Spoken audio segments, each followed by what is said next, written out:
Also the Executive Director of BNI South Australia, Adelaide North, the Deputy President, State Chapter Franchise Council of Australia, on-air host of IBGR.network, also a mum, also everything else that you possibly fit into 24 hours.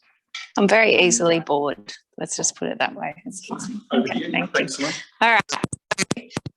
Today, through the social media as it stands when it comes to construction and the civil industry. So there'll be some things that I talk about where I'll go, you really don't need to worry about them, and others that are critically important to you. What we're going to be covering off on is social media channels, their audiences, what they're capable of, which ones you should be investing your time, effort and energy in, which ones you should be avoiding. 4 key steps to a narrative strategy. So a narrative strategy is something that gets you cut through in the very noisy digital space. So one of the biggest challenges for organisations is connecting to their audiences in a way that garners results for your business at the end of the day. How you empower the stakeholders within and around your organisation to support you across their own personal channels, and what the reality is of video when it comes to content and why that's also important. So just a quick show of hands, how many of you are managing your social media channels directly for your organisation? A couple of you, most of you. And how many of you are here because you have oversight over those channels and just want to know what's going on? Couple extra ones. Cool. Okay. All right. So let's have a look at the social media channels as they stand first up. So if we look at it from this perspective, 71% of the Australian population have active social media accounts. Okay, so it's 18 million people. 85% of the eligible, in other words, 13 plus Australian population have active social media accounts. When you get down to the younger market, the best example I can give you is I have a 14-year-old. He has 19 different channels or accounts that he uses to communicate with his friends. Okay, 19. I struggle with 6, and I thought I was doing okay. So we tend to look at social media when we're looking for information about a brand or a business. When you get into the civil space, you're looking at tenders and RFT documents and large scoping projects. The reality is that we will tend to default to looking at LinkedIn more than anywhere else. Okay, but that doesn't mean that we won't check out any other channel that we can find. So it's important that you have a consistent brand message across the ones that you're using. So we spend on average 1 hour and 47 minutes a day on social media. So it's just something to be aware of. It is a really easy place to connect to people if you get it right. We tend to use it as a source of news. We're just below the worldwide average, which means we've gone away from, going to news sites that are paywalled and things like that, because that can be quite frustrating for most of us, to just pulling information from the channels that we're already using. So, COVID-19 is a really good example of how quickly we transitioned from using traditional news sites to using Facebook, for argument's sake, to keep abreast of what's happening with SA Health, what the restrictions are. But you also find, I don't know how many of you were impacted by Facebook Gate when they decided to block all news sites because they had a fight with the Australian government. It turned out that all news sites also included things like local pest control companies. My pubs page got disabled for 3 weeks. Took me 3 weeks of yelling at the computer and begging Facebook. But the pub either end of the street did not get disabled. There was no rhyme or reason. So one of the other things that you need to consider now is when we're looking at our social media channels, what are we doing with them after we've built that audience? Okay, so how are we capturing those people's information in a way that we will always have the right to market to them directly? Okay, so the easiest way to do that is to ensure that part of your strategy involves sending them through to your website or capturing their email addresses or capturing their mobile phone numbers at some point. Okay, so we actually have the lowest number of social media accounts per person in the world, with an average of just 6.2 per person. So I would have thought that 6.2 social media accounts was all right. That was like, if you think about Facebook, Instagram, LinkedIn, that's 3. So what you'll find now is that a lot of people have got things like Skype, WhatsApp, Facebook Messenger is considered a social media account in and of itself these days. And then again, you'll get to things like Reddit, Twitch, Discord, Steam. All of those ones are also considered social media accounts now. Okay, so the important thing is the higher trafficked sites with the longer visit times are of most interest to companies wishing to leverage marketing opportunities. And really that's what, companies use social media for at the end of the day. So YouTube, which is not normally considered a social media site, has a long dwell time, and that's your best opportunity. So every time that you generate video content anywhere for your organization, it should be loaded up to your own dedicated YouTube channel, and you should be making sure that you've added all of the bells and whistles in your descriptions from the perspective of keywords that you want to show up for in search results. Okay, because YouTube is owned by Google. Generally, that video will index on Google within 12 to 24 hours, which is really quick. Okay, so if you're ever trying to get to the front page of Google for something, YouTube is a really easy way to cheat the system.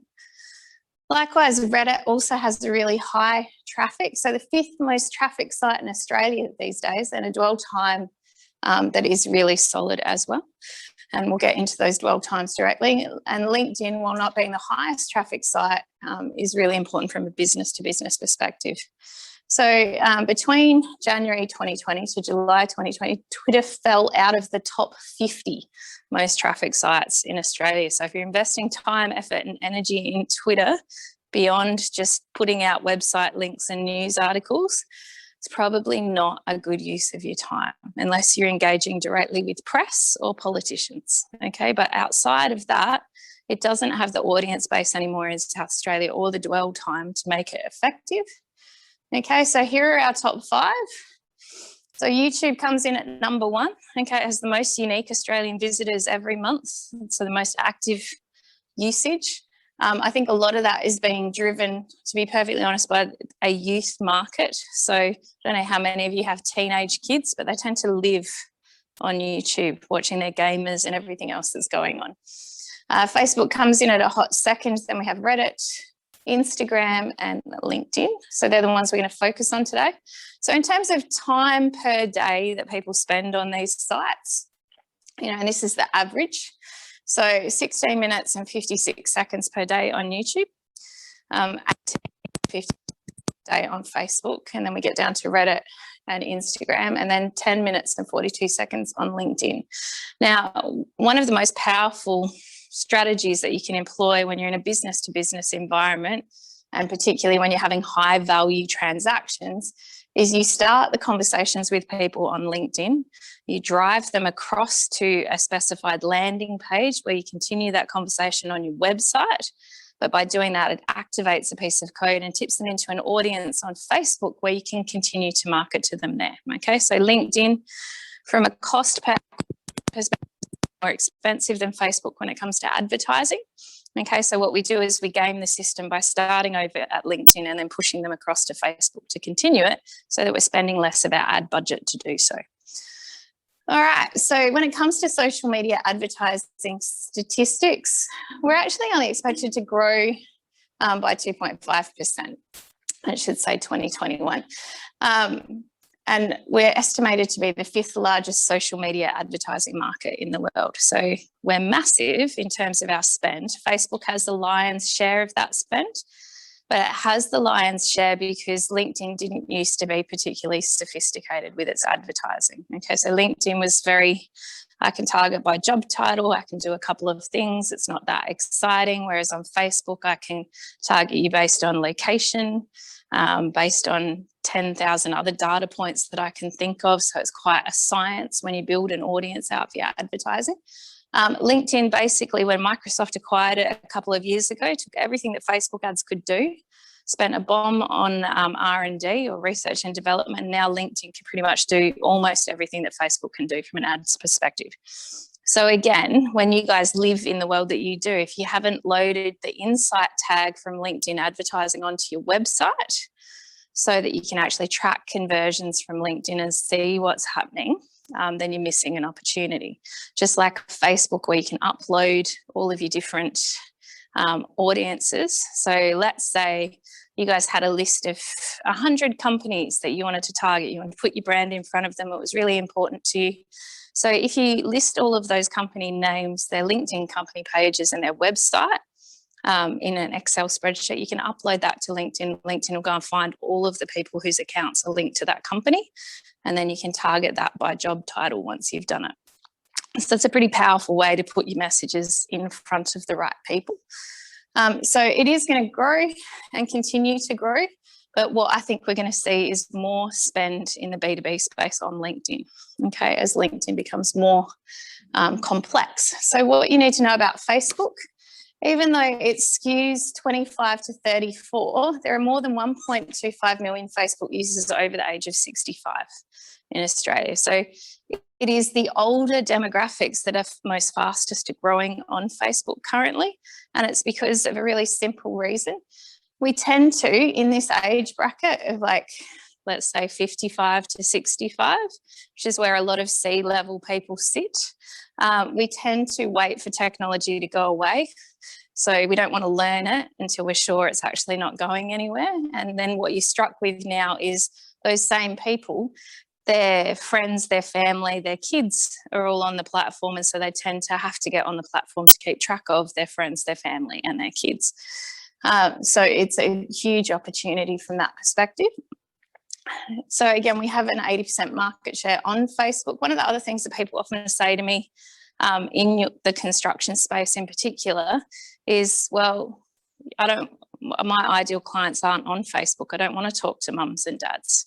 Okay, so it's often when I say things like, okay, would the CEO of, I don't know, Lucas Total Construct Solutions, would that be someone that you might want to target? And they'll say, yes. And I go, well, I'm friends with them on Facebook. Would Jenny Paradiso from Suntrix be someone that you want to speak to?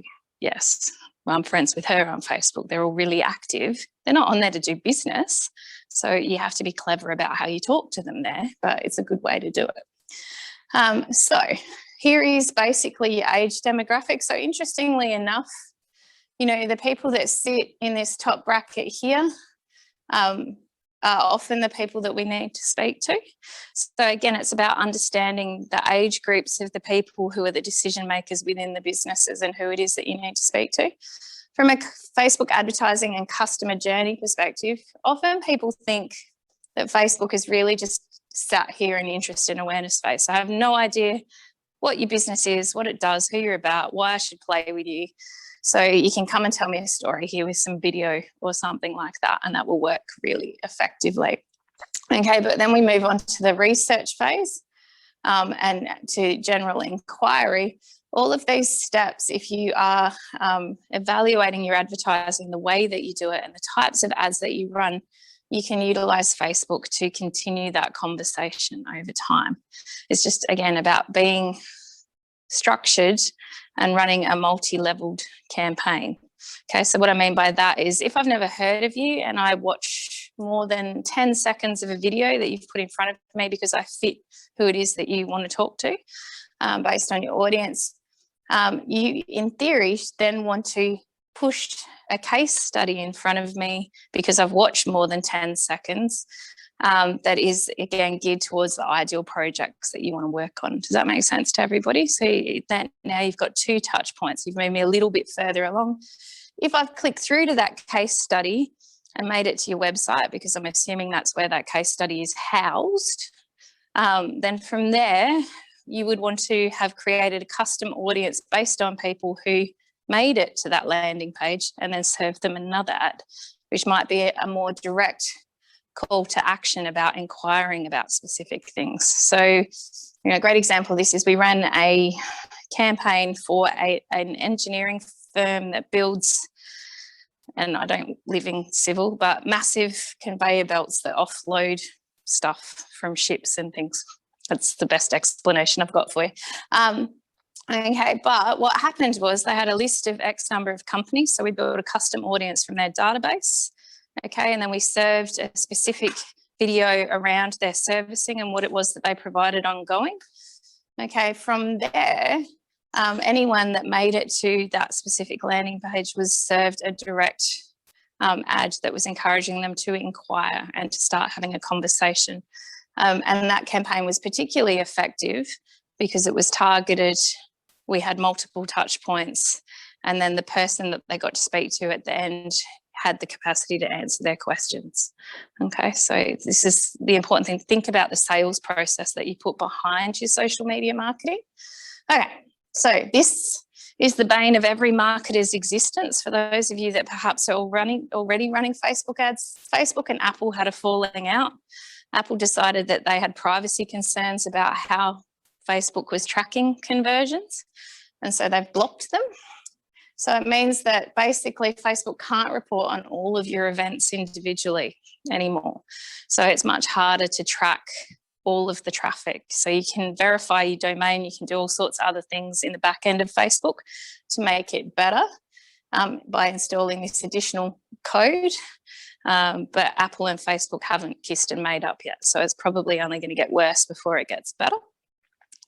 All right, so what you need to know about Instagram, basically Instagram for many industries is not a nice to have, it's a really good brand builder through the lens of experience, but then for others it's really a time sink and completely useless. So you have to ask yourself the question, if we do have an Instagram account, what do we have it for?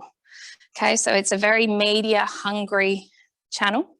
So you need to be posting regularly. If you want some indicators as to like ideally how often you would be posting on Instagram, really to get any real kind of traction 3 times a day.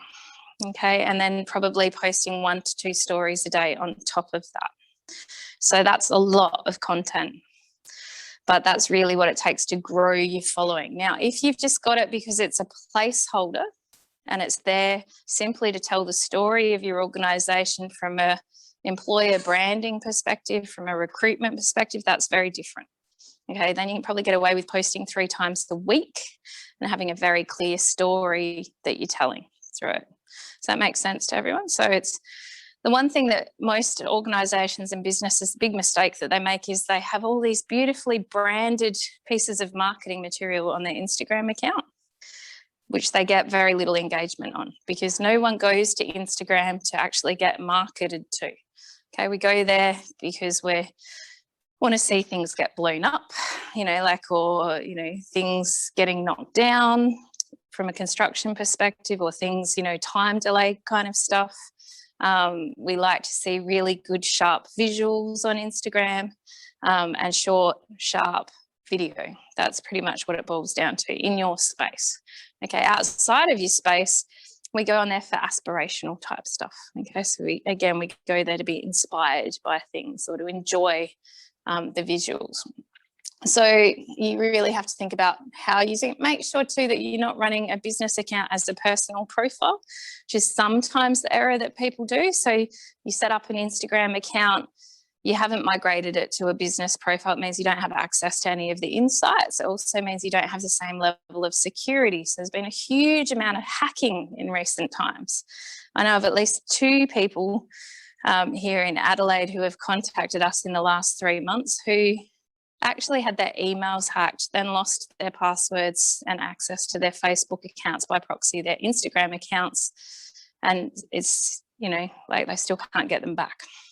So you can't just get Facebook on the phone when that happens. So it's really important that you have a Facebook Business Manager account set up, that account is set to demand that everyone that accesses it has 2-step authentication turned on, all of their accounts, and that you only really have 2 key people within the organisation that are admins on that Business Manager account as well. And then you should be adding anybody else to the account through Business Manager rather than anywhere else, yeah? Okay, so personal profiles we don't want. We do want a business profile so that you can get additional tools like insights about followers and posts.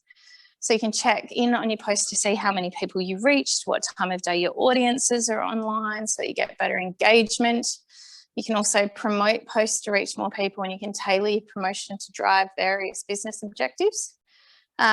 It's also important to consider doing something like a link tree in your bio. So I don't know how many of you have done that.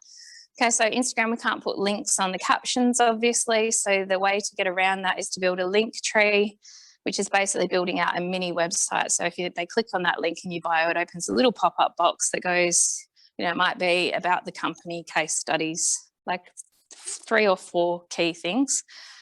Also could be recruitment from that perspective as well. Okay.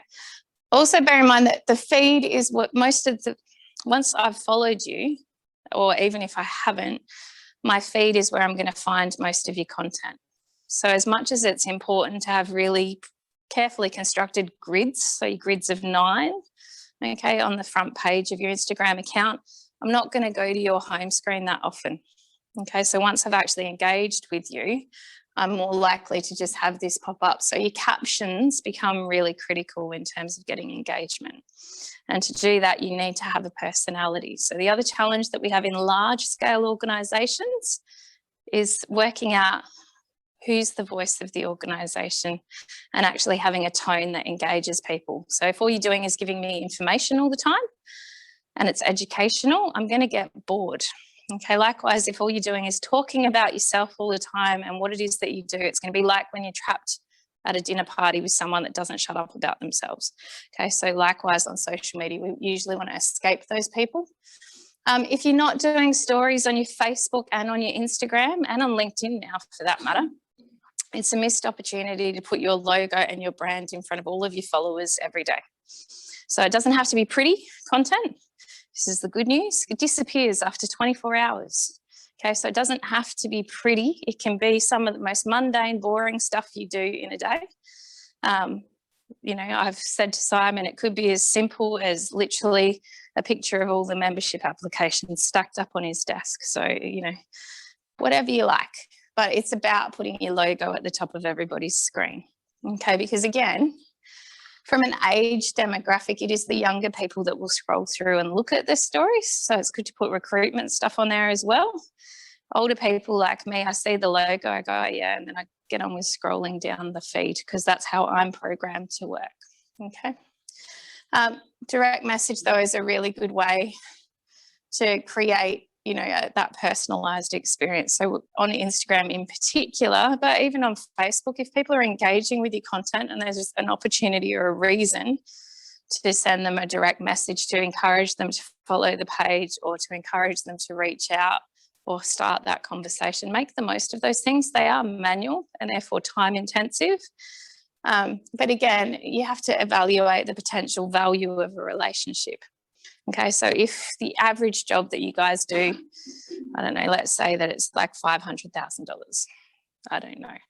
But if it's a big construction project or something like that, then it's worth taking the time and having the conversation. You'd be surprised how many random people who are CEOs or otherwise like message me on LinkedIn, on Instagram and have a conversation with me.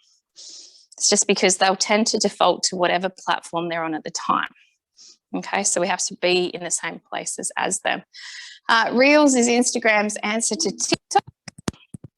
We're lucky, and in case you're wondering, no, none of you need to do TikTok. Okay, so it's really big in the States. It's quite big here, but you saw it's not in the top 5. Okay, and the reality is, unless you're vastly entertaining or hilarious, you are not going to get any real traction. Okay, so it's again about how we're spending our resources. So often as marketers, what happens is the next big thing comes along. We all get very excited about it. I still have a pair of Snapchat spectacles on my desk that I have not put on or plugged in for over a year. Okay, so Snapchat spectacles were like, they have a built-in video camera and a microphone and you can push them and record people when you're talking to them. I thought they were great. I had them shipped straight from the States when they first came out. They didn't go anywhere though. My kids think they're great, but that's about it. So Reels is basically allowing you to record and edit short videos up to 30 seconds. Okay, so the Reels are good though if you want to show us a behind the scenes of your team.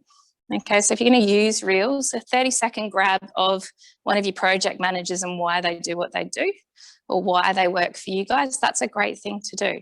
Or a 30-second grab of one of your contractors and, you know, why they love being a contractor within your organisation.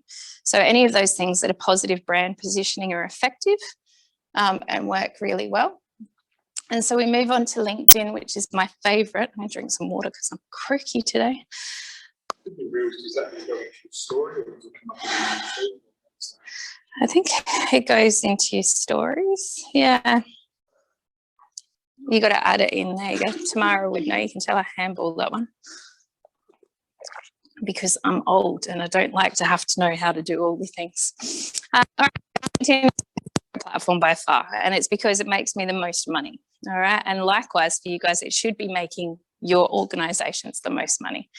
It is your online dating profile for business.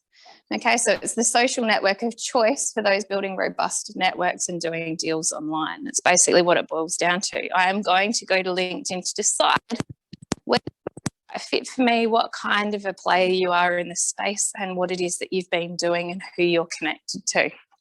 The challenge is that if your online dating profile doesn't match up with what I'm looking for because you haven't geared it towards your ideal clients and ideal projects, I'm going to move on to the next person. Okay. So it's high interest and high engagement. It's really all about social selling. And it's also the place where people make the greatest number of mistakes because they default to premature solicitation. You all would have had it. Someone sends you a LinkedIn connection request, you accept their request, and in 0.2 seconds, you get a 2-page sales email as to how they can solve your life's problems. And generally you go, thanks for that. That was exactly what I needed. I would like to become a client of yours today. No, we don't. So it's really about understanding that LinkedIn is the conversation starter. Okay, so connecting with someone is a mission to start a conversation, not to start a sales meeting. And this is the mistake that we often make because we're in a hurry. So we need to build relationships first. So we do that by sharing your network's content and connecting with all the decision makers in a business. It's particularly important. So we know that oh geez, I've broken it. Simon, hang on, maybe if I do that. Oh God, here we go. I'll just click through. We're not that far in. Yeah, so I think I was saying there are typically 5.4 decision makers involved in every business transaction and business-to-business environment. So if you're pitching into somewhere, have you connected collectively within your organisation? Has everyone that's involved potentially in that project connected with all of the people that are around that project before you need to be? So if we use, like a tendering process or something like that as an example, if you know that you're tendering into company X and the tender closes on the 30th of June, let's say, okay, so you know it's going to be assessed at some point, then between now and the 30th of June, you should really have a strategy where you are reaching out and connecting to those people on LinkedIn so that you're then sharing on your personal LinkedIn case studies and outcomes and the way that you work that are consistent with the tender that you're trying to win. All right, so that your brand, your business has been consistently put in front of people in and around that company so that when it comes to conversations over the course of a tender, there's already whisperings within the organisation about you and the way that you do business. Yeah. Okay, so it's a sneaky way to do it, but it's called social proofing, all right? And it's basically playing the game of psychology to make sure that you're getting the outcomes that you're looking for. So likewise, it's important that we have a really wide connection strategy because 73% of business-to-business buyers prefer sales professionals who have been referred by someone they know. And it doesn't even have to be sales professionals. Like I love getting referrals from somebody like saying, oh, you need to go speak to Simon, he's fantastic, because I know then that I just have to go speak to Simon. So if we're busy, I'm going to take a punt here, show hands. How many of you guys are busy currently? Busy? Coming into end of fun? Only half of you. I'm impressed. What time is at a premium, so I tend not to say that I'm busy. However, if someone can save me time and effort and put me in front of the right person, then I'm going to be happy about that. So realistically, you have full control of establishing your professional brand on LinkedIn as individuals, and you should really have a policy as to how that looks for the employees within your organisation that are customer facing or front facing on a tender or anything else. So what that looks like we'll get into shortly. We know though that 92% of business-to-business buyers engage with sales professionals if they're thought to be industry leaders in their space. or industry thought leaders. So the other question you have to ask yourself when you're utilising LinkedIn, which is the most powerful platform available to you in your industry, is how are we positioning ourselves as thought leaders? So what is the content that we're creating, and how are we sharing that content in a way that allows us to own our niche? Okay, because the biggest mistake often that we make is we try to be all things to all people, because we go, I want to work with anybody that needs a massive tow truck, I don't know, as an example. So, you know, the problem with that is anyone is not our most profitable clients or customers or jobs. So get clarity around what our most profitable clients, customers or jobs look like, and then what are they interested in, and then how do we solve their pain points? So that tends to be like marketing 101, but we tend to forget to do that on social media through content. So we should be pre-qualifying and pre-educating our networks as to what that looks like. So we need to engage with the insights on LinkedIn if you're responsible for sales. And it's important because you're more likely to exceed your quotas and get more engagement on your posts if you're engaging with insights. What I mean by that is you need to have a strategy for the key people, key business development people in your organisation that says, I spend 10 minutes a day on LinkedIn. Who's been looking at my profile, number one? Okay, because if they're looking at my profile and I have a tender or a quote or something in front of them, it's a good time to pick up the phone, okay, because you know that they're probably making up their minds, yeah? If it's someone that's an existing client that's been looking at your profile, it's probably a good time to pick up the phone, because why are they looking at your profile? Okay, and if it's someone that's a potential client, it's a good time to reach out and touch base. So insights can be really powerful from that perspective. You need to get clarity on how good is your headline. So one of the other mistakes people make is everything on your LinkedIn profile is indexable by Google. Okay, so often if your LinkedIn profiles, and these are the individual profiles, not the company page, if they're put together well with the right keywords, they will outrank your website. Okay, so my best example of this was a job that I landed 5 years ago. Can't believe it was 5 years ago now. And from the Commonwealth Attorney General's Department, which nobody wants to get those random phone calls where you answer the phone and they go, hi, it's the Commonwealth Attorney General's Department. I'm like, what have I done? We are looking for someone to write an RFT document on countering extremist violence and hate speech using social media. We found you. It seems that you have a training background. Would you be prepared to write the RFT document for us? I'm like, okay, sure. From there, we got asked to tender when they released it, and then we won the tender and delivered that project across 4 pilot sites. Social Media AOK had 2 full-time staff members and 1 part-time staff member. By rights, we shouldn't have got anywhere near that project, like nowhere near it. But our LinkedIn profiles were so robust and our website dovetailed so nicely into that, that, yeah, we got the work because we had the right insurances and we played a good game. Great outcomes for the clients. However, it started with your headlines and your keywords, okay? Specialist social media trainer. Okay, so not CEO of Social Media AOK. Here's a good example of a buzzword headline. You won't find that one on my actual LinkedIn profile, but it's there to show you what not to do. Putting marketing speak into your headlines is not ideal, but the others are all good examples of standard keywords, okay, that people might type into a search bar to find what you do. So what is it that you specialise in, and how are you telling that story to your potential clients? Include your value proposition, use your target market's language. So just because you guys live in an industry doesn't mean that anyone else understands half the words that you use. Okay, so like in marketing, if I bang on about cost per CPMs and CTAs and CTRs, you know, it's marketing speak.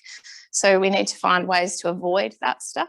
Get your headline right and get your headlines right consistently through the organisation. Make sure that you're telling the right story. So your summary in your about section serves a purpose. It's meant to cultivate interest and start a conversation. So it should be constructed like this. What is the pain point that the company solves for its clients? number one. So the first two sentences on every single employee's LinkedIn About section should be the same, because it's a positioning statement for the company. Then you can go, the next two sentences is, what do you, the individual, bring to the table in your role that is consistent with the first two sentences? And then you stuff a whole heap of keywords in the bottom for LinkedIn search and for Google search, yeah? So it's pretty straightforward. You will get to a point, well, you might not get to a point, because I have 3 businesses, mine's constructed very differently because I do a lot of keynote speaking. So the example on the left is not consistent with what I'm asking you to do on the right. Okay, once you have picked out your outfit, so for success on your LinkedIn profile, you're all set. About looking at your connection strategy. So this is about actively LinkedIn to find the people that you need to be connected to, and then what do you do with that after you've connected to them. All of those things are going to be important. So again, going back to those 5.4 decision makers, you know, if you're connecting to the CEO of a company, for argument's sake, have you worked out whether they have an executive assistant? And have you connected to their executive assistant? So I don't know about you guys, but my executive assistant rules my life, and I value her opinions a lot. And it's very common with people who have executive assistants is they're there to save you time. They'll often read your emails for you, go through all of those kinds of things. So being connected to them on LinkedIn, so they're seeing your content can be quite valuable too, because they tend to have slightly more time. So they're more likely to read your case study. And then when their boss mentions that they've got X, Y, Z coming up, they'll go, oh yeah, they did this project and had this outcome. So are we connecting to all the right people? Here is a really basic one. It was interesting to see how many people had a Google My Business listing who were attending today, and some who did not. So I couldn't find it. This is basically a Google Maps listing. So when you look at your Google Maps listing, because Google got rid of Google Plus because it failed dismally, they've just basically shoved a whole heap of social media stuff into your Maps listing. So you want to be showing up in localized search results. Basically, you want to make it easy to get found. So if you haven't claimed or created your Maps listing for your office, that's a problem, and you might want to rectify that.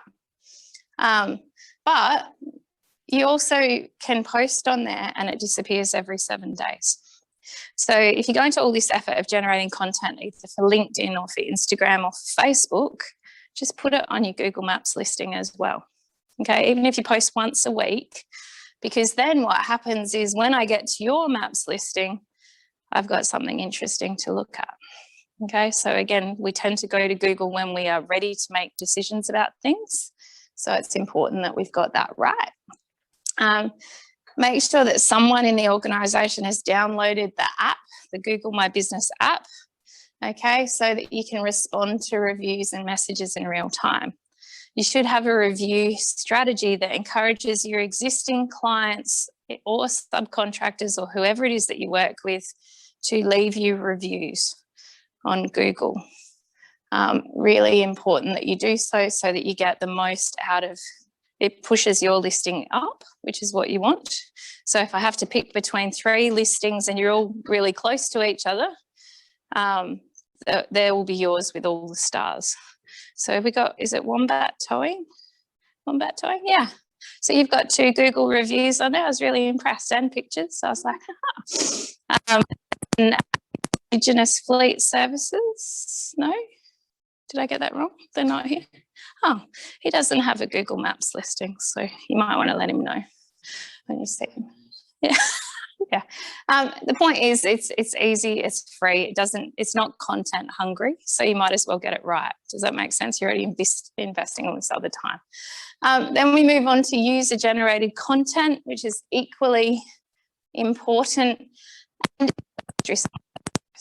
Okay, so what I mean by that is, for some of you guys who are working on really big regulated projects from a safety perspective, you know, Simon, would you mind sharing the story of how you went to take all those great photos on a construction site and how many of them you could actually use in the end? Thanks, yeah. We did summertime 2 years ago. We went down to the Met Gaffer for Oakland. We handed out lunch blocks and we insisted about giving back, engaging, and hired a photographer for a couple of hours, Amos. And it was a good 75 photos to use because someone had their CV right up, or they had some branding on now, or something cool in those lines. And it was just, yeah, it was a great day, but we couldn't share many pictures from it, which was extremely frustrating. Yeah, so it's tricky, you know, and I remember like working with Lucas and the same thing, except it was an approvals process. So they were like, you had to get, you know, government department to approve the use of it. The lead on the site had to approve the use of it. Then they could actually post it. So you lost the timeliness of it. So one of the things that you want to do is get in the habit of collecting content all the time. So you get this big bank of stuff that you can roll out whenever it suits. Because most of the people who are within your audience, you know, aren't going to recognise necessarily that that piece of work happened a week ago. Okay, it's just interesting to them, which is what you're looking for. So with user-generated content, you still want to have a plan for how you find it and rules for how you use it. So again, you may well, you know, have listening tools turned on to look for references of key job sites that you're working on or key projects that you're working on. If you find a really cool photo that you think is like, yeah, this showcases exactly what we're doing on the site, then you need to send whoever it is a direct message asking for permission to use the photo. That's the easiest way to avoid any headaches. Right? We definitely want to avoid those headaches, because the last thing that we want is some kind of a war on social media. And often people go, oh, does that really happen? So I'll give you a really simple example. A good friend of mine likes to take photos a lot. He's quite a good photographer, even though it's not his business, not what he does. And he took a photo of a storm rolling in over a skyscraper because he lives quite high up in Adelaide. And a radio station decided to use that photo on their Instagram, except the photo, and it was very obviously his photo. So he direct messaged them and said, thanks for using my photo. I generally prefer it if people ask me for permission. If you are going to use it, you need to tag me in it, and you also need to credit the image. And the morning radio host decided that this was good fodder for the morning drive show. So may have referred to my friend as someone that looked like a cocaine dealer. He works in finance and takes his reputation very seriously, at which point another good friend of mine, Paul Gordon from Woolman's Lawyers, got involved. There were letters, there was the legal team, there were, you know, written apologies that needed to be issued. So it's much simpler to just ask. It takes an extra 3 seconds, and you might have to wait an hour for a response, but it's better to ask and get permission than to just copy and paste and get in trouble. Yeah. Okay. So again, we also want to give them reasons to do it. And it's funny, Simon, I was really nervous about picking construction photos because I'm like, I figured it was like nice and tight and you wouldn't be able to find anything, so it's okay. But, you know, like again, give your employees and, you know, and subbies and whatever else guidelines around what they can do, okay? Because what you actually do on site, you want them to capture those stories for you, yeah? Because if they're capturing them for you, it's real, it's a little bit more authentic.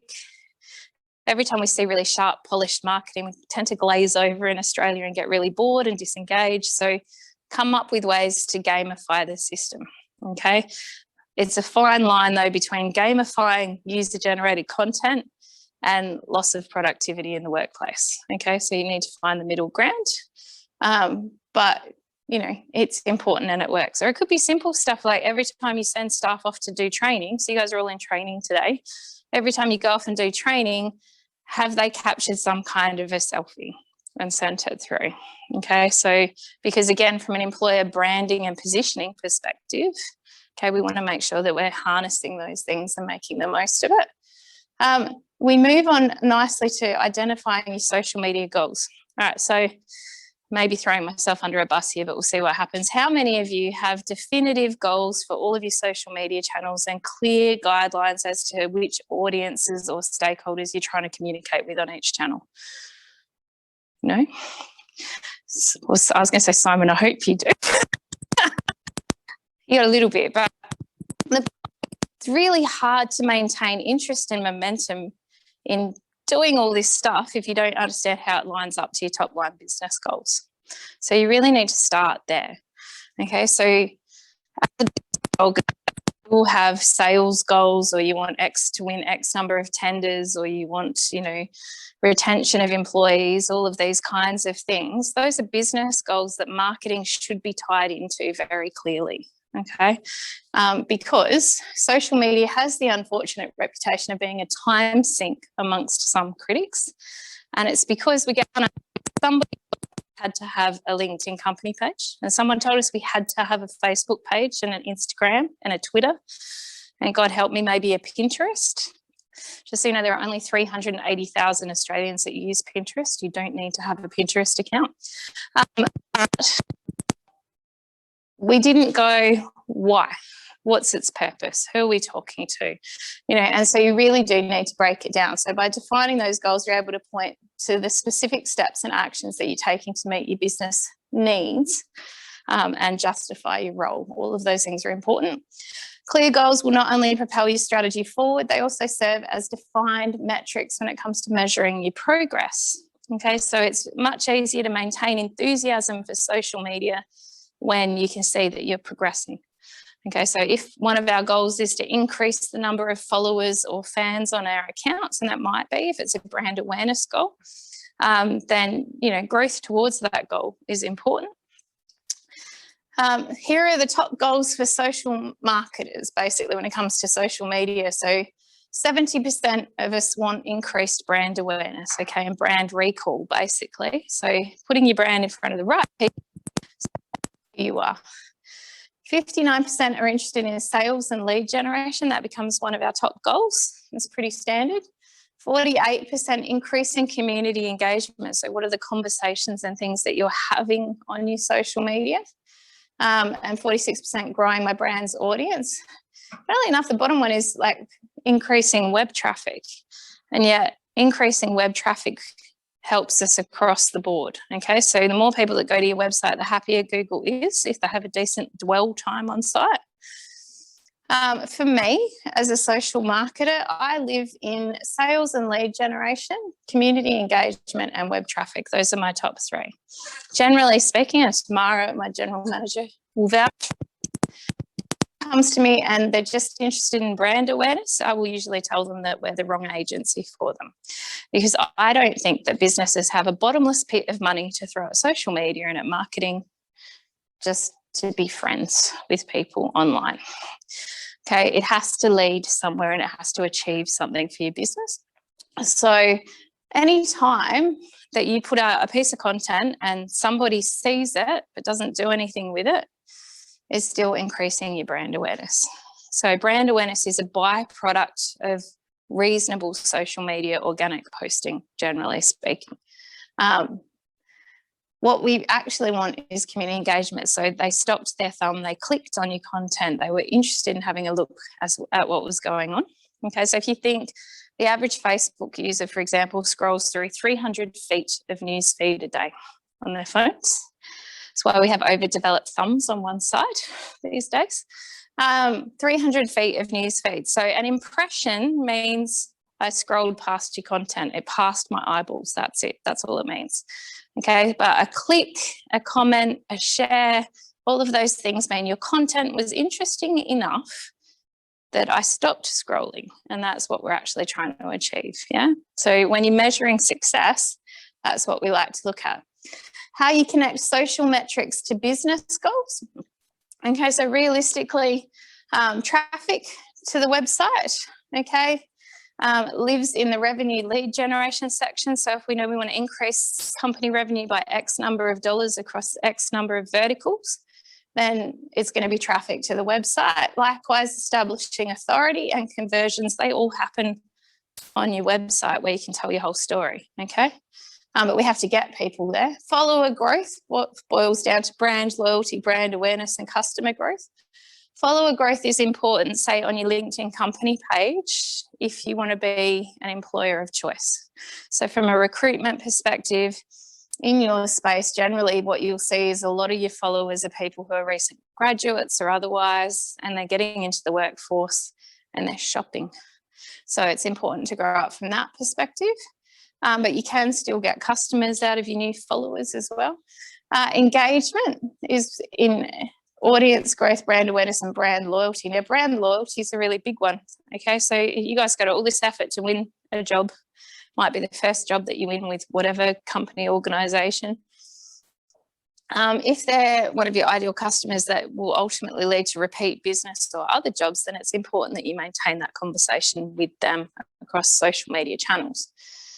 Reach and impressions, okay, is the brand awareness, establishing authority and audience growth.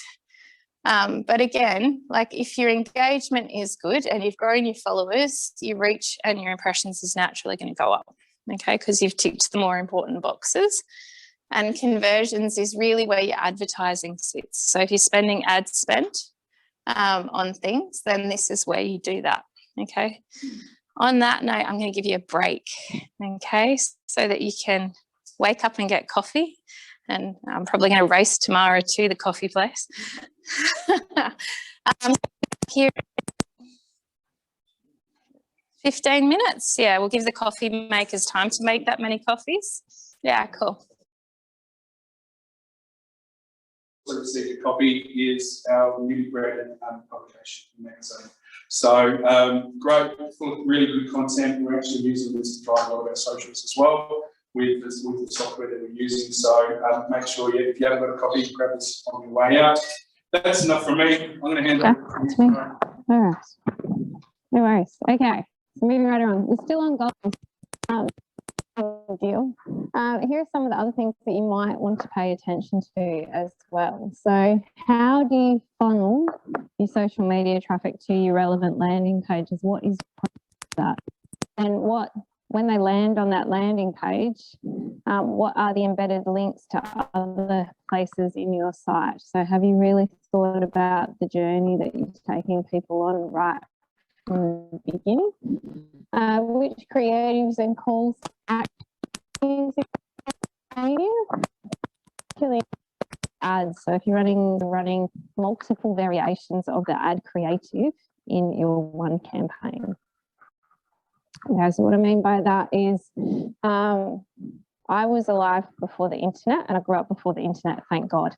And so what that means is when I first got into business and into marketing, it was all about things like the newspaper, right? Okay, so when we put an ad in the newspaper or we do these lovely flyers, there's one version, we're happy with it, it's brand compliant, the messaging is good, we sign off on it and we move on. Okay, that's pretty standard. If you give LinkedIn or Facebook one version, then LinkedIn or Facebook will spend your budget using that version and it will get you the outcome that it gets you. But if you give LinkedIn or Facebook 3 different images with 3 different variations of text and different calls to action, so you might be running 12 different ads in one campaign, they will taper off the ones that don't work and continue to serve the ones that do. And so what happens is that you get a better result for your budget. Does that make sense? So make sure that this is the one place, digital advertising is the one place where you should be using multiple variations of messaging and it gets the best cut through. Okay, so again, the engineering firm, one of the things that we did is we ran 3 different versions of a sponsored message campaign that came from the managing director, direct into decision makers in their target businesses to find out that there was one of those in particular, that the opening sentence had 2 different words in it, and that had an increase of the click-through rate of 15%. Okay, but if I'd only used one variation of that in that campaign, I wouldn't have known that those 2 words were like magic in that industry. I'll test it and measure it and see how it goes. If we're looking at measurement, the KPIs that we should have are clicks, likes, shares, comments, and mentions. Encouraging conversations with your target audience goes hand in hand with building a relationship with them. So if you have someone that goes to the effort of commenting on your content, your job is to turn that into 3. which means opening a conversation with them. So if I comment and go, and maybe Simon's done a post on women in civil, and I go, it's fantastic to see so many women taking the lead, that might be it. And Simon needs to somehow figure out a way to ask me an open-ended question that's going to start a conversation, because all of the platforms place a premium on content where there is engagement and multiple replies. Okay, so there's no point just putting it up there unless you just want to use it as a broadcast medium. If you know that that's all it's for, you don't want it to actively do anything for you necessarily, then that's okay. Okay, so although likes, shares may be considered vanity metrics by some, these data points clue you in on whether or not your messaging and your content is actually working, whether it's clicking with your customers. So additionally, community engagement enables you to define your brand voice and make those meaningful connections. Okay, so that brings me on to curation and sharing of third-party content. So sometimes you get bored or you run out of ideas for content. If you've been doing it for a really long time, you might have been working in the same company for 3 years. We have a client that is a global fertilizer company. We've been looking after them for how long, Tamara? 4 or 5 years. So I once poor staff member, well not poor, but it's her job, but for 4 or 5 years she has had to come up with things to say and post about fertilizer. 4 years, 5 posts a week. It's a shit job, touche. Yeah, but so the thing is, sometimes third-party content is your best option, but content curation should be personal. So we don't just want a bunch of browsable links. I want to know why I should read this stuff and how it pertains to me. So don't just post a link to an article with a single sentence that says great article, great read, or something to that vernacular. Particularly important on LinkedIn.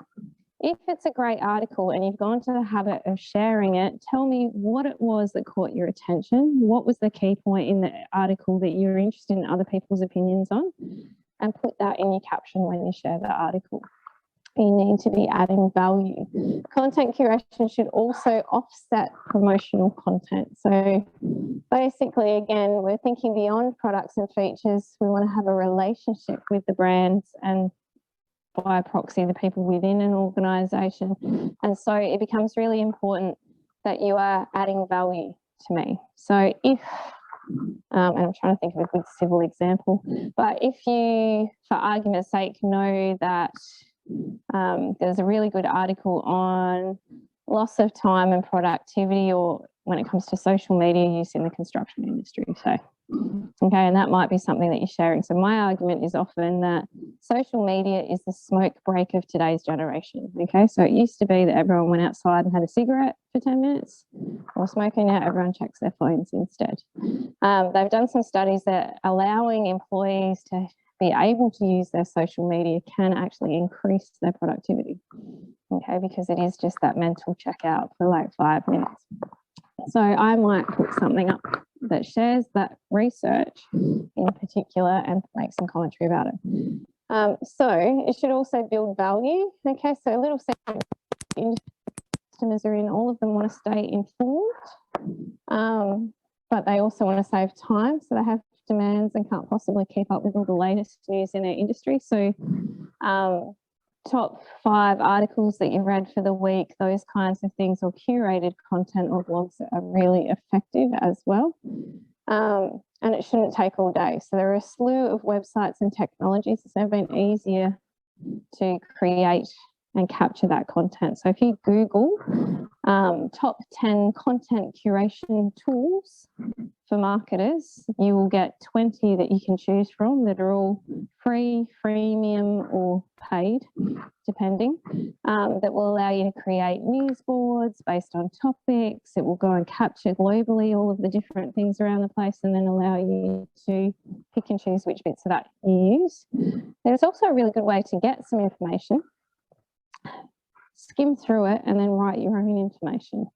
Okay, so long as you're writing it yourself, it's not infringing on copyright. That's really important.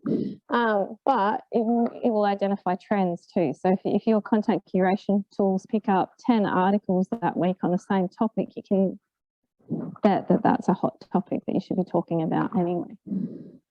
So 4 key steps to a narrative strategy that gets cut through. Really important, something that we tend to get wrong a lot. Have you say this a lot? Know your 6-word story and own what it is. Okay, so your 6-word story is basically 6 words that should sum up the emotional context or the felt sense of how I've dealt with your business or your organisation. All right, and I can see Simon trying to remember what his is, which is, I'm not going to throw you under the bus unless you nod at me. The Duke of Hotel, so you all heard I own the Duke of Brunswick Hotel. It's an easy one. Our 6-word story there is the outside world doesn't matter here.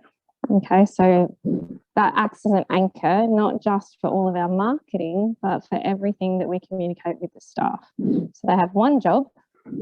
Anyone that walks through that door, they need to make everything on the other side of that door vanish. Okay, and we do that in a host of different ways, but then we can anchor all of our content to we're either adding to the story, whether it's a sentence, a paragraph, or a chapter, or we're detracting from the story. If we're detracting from the story, we don't use it, and if we're adding to the story, we do. Okay, so again, it's just about working out what that 6-word story is for you. It came from the most famous 6-word story is credited with it to Ernest Hemingway, which is baby shoes for sale, never worn. Okay, so the whole point is it like captures the story in 6 words. Okay, once you've figured out what your 6-word story is, and I've seen that take businesses an entire day of arguments with their stakeholders as to what that 6-word story is, and then I've seen other businesses who've got it like that. Then you need to know how you communicate. Okay, it's equally important. So if you're in a large scale organization, you might think that you communicate with your tone of voice or that organisational tone of voice. The problem is, what do you do when you hand the keys to somebody else? Okay, so again, happy to fall on my sword here. So when I first had social media AOK, all right, I then went and took over a pub because it seemed like a good idea at the time. And I thought social media AOK, tomorrow shaking her head, thought social media AOK was well established and we had a really clear tone of voice and it'd be all good. And I'm like, here are the keys to the car. I'm just going to be over here for 6 months. And I came back over here. What happened to the tone of voice? And it was because we hadn't worked out, I hadn't given them an easily recognisable person to base that on. Okay, so the problem is if I go, Simon, just say it like I would say it, and I walk off, okay, then, you know, he might get it right, he might not, but whatever he's posting is going to be based on some, you know, single perceptions of who I am. Okay, but when you choose a famous person, people generally get it. Okay, so if I again use the pub as an example, our famous person is Hugh Jackman. Okay, so anytime you're posting anything on social media, it needs to be said and consistent with who Hugh Jackman is. All right, so if we think about who he might represent to people, he's warm, he's colourful, he's down to earth, he's a bit cheeky. Okay, so that's the persona that we create.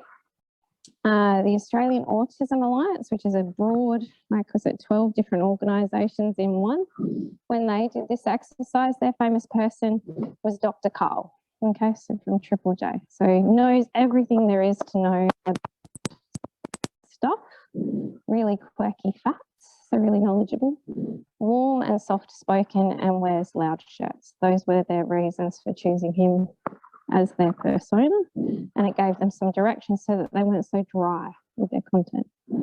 Okay, so know who you are, and yeah, there you go. So CCF is Jimmy Barnes.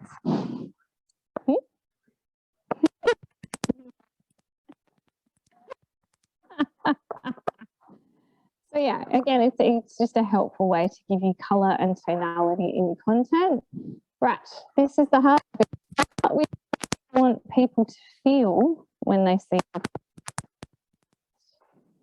And finish with what it is that you want them to do. Okay, so in this modern day of marketing, life and business, it is connecting to people's emotions that will content. So we're going to throw, we've got the stationery, what's the name of the company? Adelaide Direct business. Okay, so what is it that when I'm connecting with them on their content that I'm supporting other families? Okay, so how many staff do you employ? Do I get to see those staff in your content? Do I get to know them as part of the business? In doing that, I feel like I'm contributing to the good of the state. Does that make sense? The last bit, order, please. Yeah. All right, so you might do that through a photo of somebody that does the packing and picking for the orders. This is Jimmy, he's been working with us for X number of years. Today, one of his last kids graduated from high school or something, so we just want to say congratulations. Okay, so you're saying these are the people that you're supporting by supporting us. That's the implied message. They get to feel good about it because they're helping Jimmy, and at the end of the day, though, it's you self-stationary, his own stationary. So start with what you want them to feel, finish with what you want them to do. If you can do that with all of your content planning, you will start winning at social media in terms of narrative and cut through.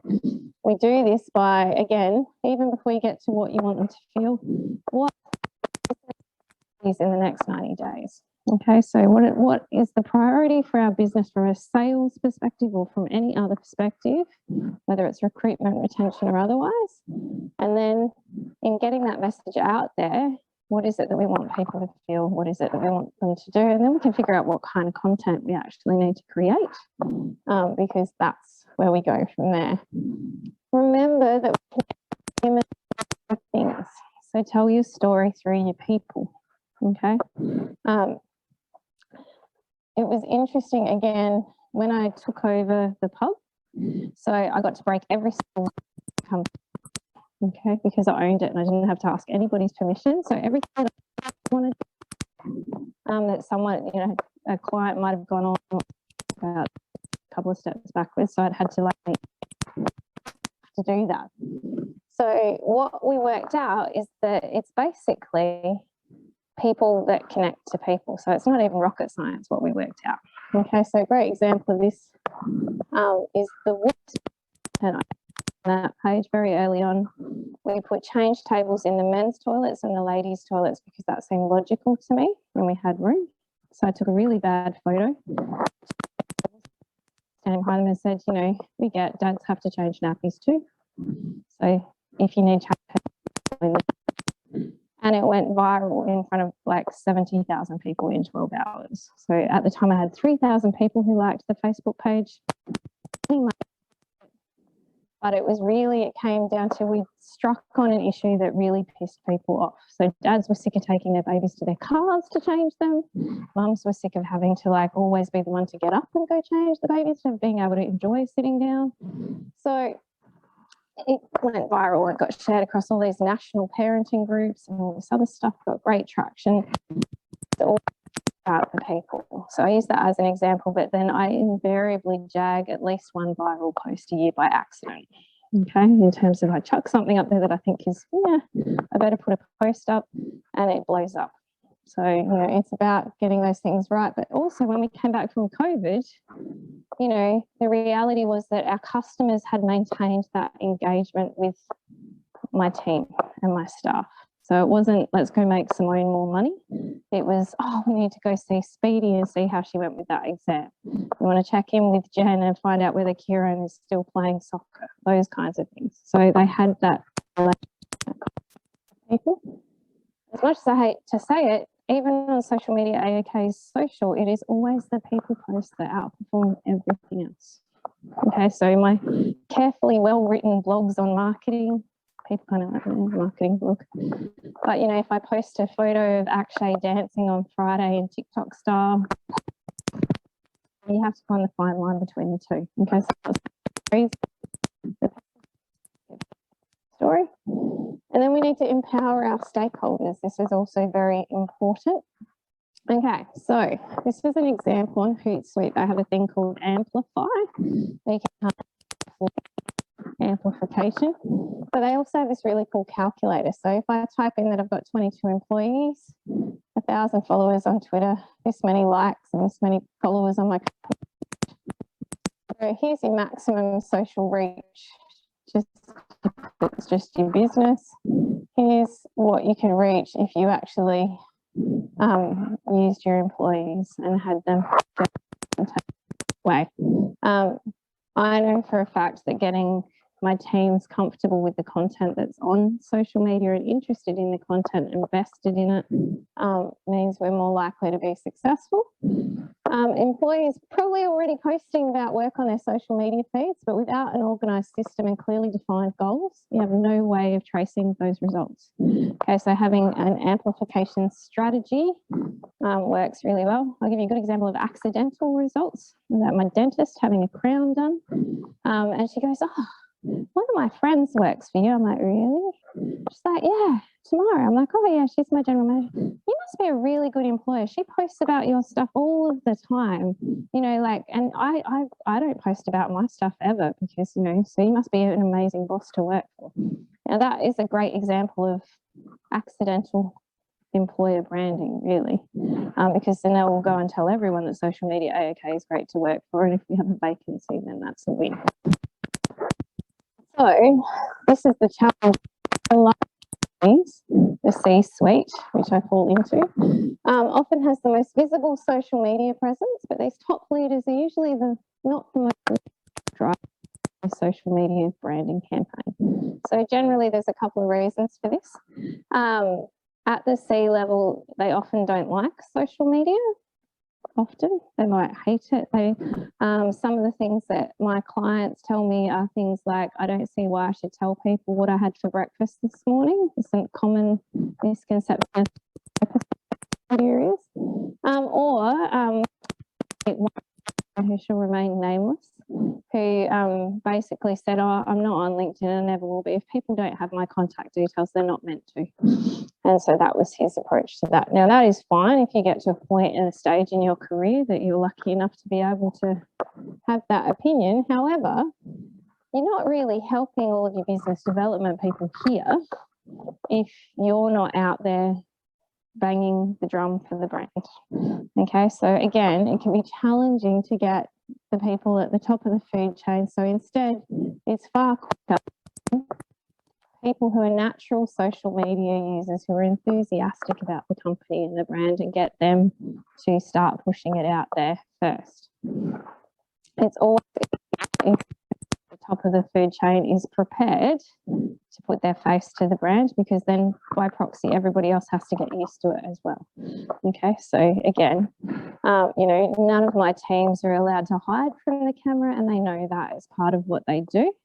I hate seeing myself in photos, but I will take my bank balance over my discomfort every day of the week. And so basically what that means is I will put up with seeing myself in photos. I just won't look at them, because it allows to tell the businesses that we're in.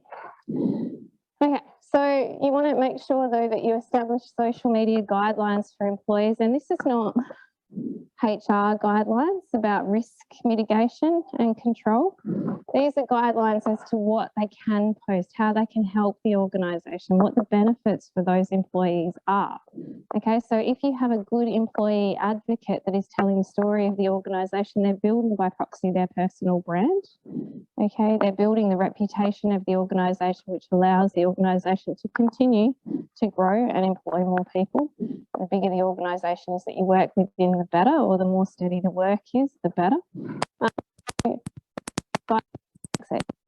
Here are the kinds of things we would love you to share. Here are the kinds of things we're happy for you to tell us. You know, here are the stories that you can capture for us, and empower them to feel like they're important to your success. Because when you can do all of those things well, they go and it ceases to be like pulling teeth to get decent content out of them, because they're like, "Oh, my photo made it onto the Facebook page this week, or it made it onto the LinkedIn company update," or whatever it might be. So write those guidelines. Still have your HR guidelines. So if you don't have HR guidelines for your social media, that's very dangerous. So I would suggest you do it, yeah.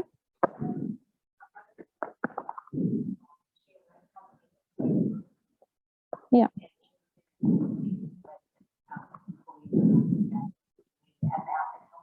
Yeah.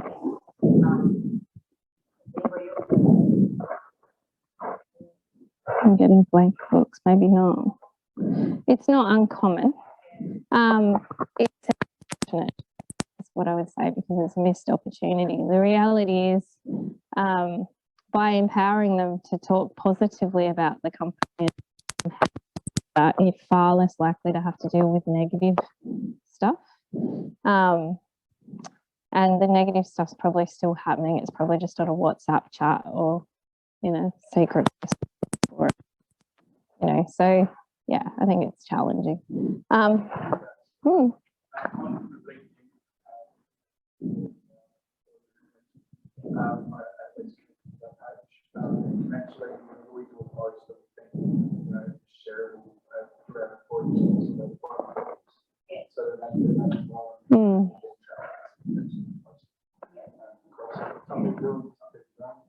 Yeah, and it's also easy.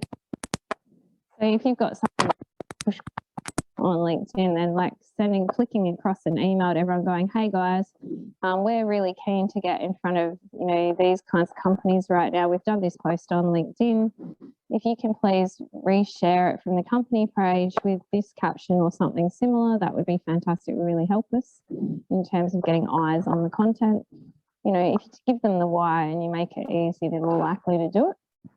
Okay, so since you're asking for something from your employees, it's only fair though to give them something in return.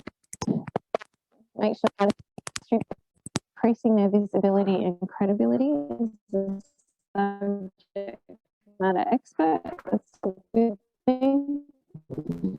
So it's usually where someone asks me a question about, well, what if people start poaching? Unfortunately, if your staff are prepared to leave, they were probably going to leave anyway. It's the reality. A wise man once told me that you are far better to upskill your teams to a point where you make yourself start with you and be stuck with them. So internal incentives can work really well. Okay, so and it can be simple things like whoever gets the most recommendations or reviews, or it can be whoever comes up with a content idea that is, you know, gets the most reach for the month. Okay, so opening up the doorway to ideas can be really important. Then we come to employer branding. It's my favourite thing.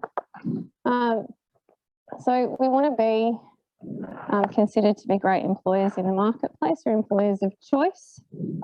So the first thing that you need to consider, I suppose, is evaluating if you're ready for a rebrand or a brand refresh from an employer branding perspective. So if you were to survey your potential market of employees, what would their perception of your company be? And more importantly, what would you want their perception to be? So, you know, it's great to say that we might want to be considered to be a great employer, but what does a great employer look like these days? Okay, and how do we keep them? So, you know, I have a workforce that's almost entirely made up of millennials in social media AOK. And the things that are important to them are very different to the things that are important to me. So understanding how you position yourself can be critical. If you do come across negative reviews on career sites and the like, then, you know, you need to be proactive about responding to those. Again, content. So what is it that you're putting out there to talk to your potential employees or graduates, if you're looking for them, being active and engaging on the social media channels. We've talked about employees being involved in social sharing. So again, you know, Tamara by accident has created a perception in at least one market segment that we're good to work for. Okay, because she's actively sharing that content. Raising your visibility in the press is a no-brainer, but also marketing. All of these things help to have a really solid employer brand. Interestingly, 86% of job applicants are using social media for their job searches. Okay, so that means that they are having a look at what's out there on the likes of LinkedIn, but also they're also going and having a look at every other social media channel you've got. And my favourite game is to search for a company on Facebook, company name, and hit enter, and see all of the posts that people have done mentioning that company by name. What are they saying about that company? What's the conversation look like? I certainly recommend that you routinely do that for your own company name at least once a month. Just drop it into the Facebook search, see what comes up. You'd be amazed. Likewise with Instagram and elsewhere. You know, 84% of organisations are now using social media for recruiting. There are a number of people who I haven't hired in the last couple of years because they've either banged on about going on a massive bender on a Saturday night, and then the boss isn't going to like me too much on Monday because can't be stuff going to work, or they've had some interesting content posted on their personal channels that would be considered racist or discriminatory or in poor taste. So, you know, the reality is that we can use social media quite easily these days to vet those kinds of things. If you have kids, teach them how to set their privacy settings really high. Because the challenge is that at 16 or 14, they don't recognise that they're creating a brand that their employer will assess 8 years down the track. And most people aren't smart enough to go back and delete all their old content. So we saw last state election, the candidate for Salisbury, the Liberal candidate, got in trouble because on his personal Facebook, he'd referred to one of his customers as the smelly bogan something or other, and was taken out of the race. So it was meant to be Liberals' red hot candidate. They were really excited, local business guy. And basically, no, that's it, you're not running anymore because you didn't filter through and clean up the content. So what's interesting is that only 17% of companies have a clearly defined brand using their social networks. And yet, I don't know about you guys, but recruitment is hard work, like really hard work. We had a vacancy not that long ago that took us 6 months to recruit the replacement for, which basically meant Tamara had to do a lot more work, and so did I, to backfill. And we ended up importing somebody from Melbourne because we could not get someone locally on the ground. So if you can have a strategy that has candidates coming to you and has people inquiring about, you know, what it is that your company offers as an employer, that's a much more powerful place to be. So we get to video, which is my favourite bit. So show how many of you post video content on your social media channels at least once a month? Not too bad. That would be like the bare minimum expectation at this point for video content. In an ideal world, there should be some kind of video content going out on your channels on a weekly basis. And you should be going live on, if you have a Facebook page, live on your Facebook page at least once a month. So you need to have some kind of a strategy for that. According to Forbes, so it's reasonably straightforward. It's telling a story. Video is far more effective than a single image or text. Video marketers get 66% more qualified leads per year, according to Aberdeen Research. I don't know about you, but I could do with 66% more qualified leads. So that's basically just, again, having a strategy about what are the stories in your business that you need to tell and how are you going to go about telling them? Who is the face of your business? Who is the person that's going to come across most naturally on camera? This camera is very uncomfortable for most of us. Become comfortable on camera is basically to film something every day for 30 days. It's the fastest way to get over it and cease to care. And once you get to that point, you can be quite effective. Some of the biggest and most common mistakes that people make when it comes to video is that they write a script that's this long. My mum's notorious for this. She has her own counselling practice and she'll send me a Facebook message, Simone, I want to do some videos. Can you come over on the weekends? Go, okay. Diligently, good daughter, go over there, set up all the cameras. And then she comes out with these things and sticks them everywhere. We film it first round with her script and then I take the script away. Right, what are the 3 key points that you want? Right, off you go. I'm going to hit record. Let's start talking. And it's always the second video that works. Okay, because if you get caught up trying to remember a script, you are invariably going to stumble over your words or look a bit mechanical. So if you're trying to look past the camera and read things, it doesn't tend to go over very well, unless you're a really polished news reader, and even then you still look a bit like a stunned bunny rabbit, which is not the angle that we're going for. No more than 3 key messages in a video, any video, okay, no more than 3. The ideal video is between 27 seconds and 2.5 minutes for 2 reasons. Most people are only going to watch the first 10 seconds of it. So if you don't get your first key message in the first 10 seconds, you probably lost them anyway. The other reason is at 2.5 minutes, you've made it impossible for Facebook to insert an ad in the middle of your video. But if you go to 3 minutes, you have made it possible for them. Okay, so you don't want someone else's messaging coming up in the middle of your videos. Going live, different story. Okay, so the ideal length of a live video is 15 minutes. So if you plan to go live, the easiest way to go live is to have someone else to talk to, because it's easy to have a 2-way conversation for 15 minutes. It's very difficult to have a 1-way first person to camera conversation for 15 minutes. So consider that. The reason that we need 15 minutes is if you're going live, you're going to schedule it. Everyone that follows your page is going to get a notification that you're about to go live in 20 minutes, and they'll get the notification that you're going live. You need to allow me time to have worked out that my phone has dinged at me, get interested in it, go click through on it and have a look. So people come in and out of your live video. So if you do have key points on a live video, you have to repeat them, because we'll often only come in halfway through. We might only stay for 2 or 3 minutes and jump back out again.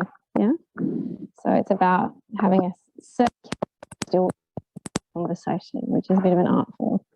So the trend of using Facebook Live keeps growing. So it's increased 50% in the past year. There's no surprises there. We all got locked down for COVID for a bit. We all got bored out of our skulls and started playing with stuff that we didn't used to play with before.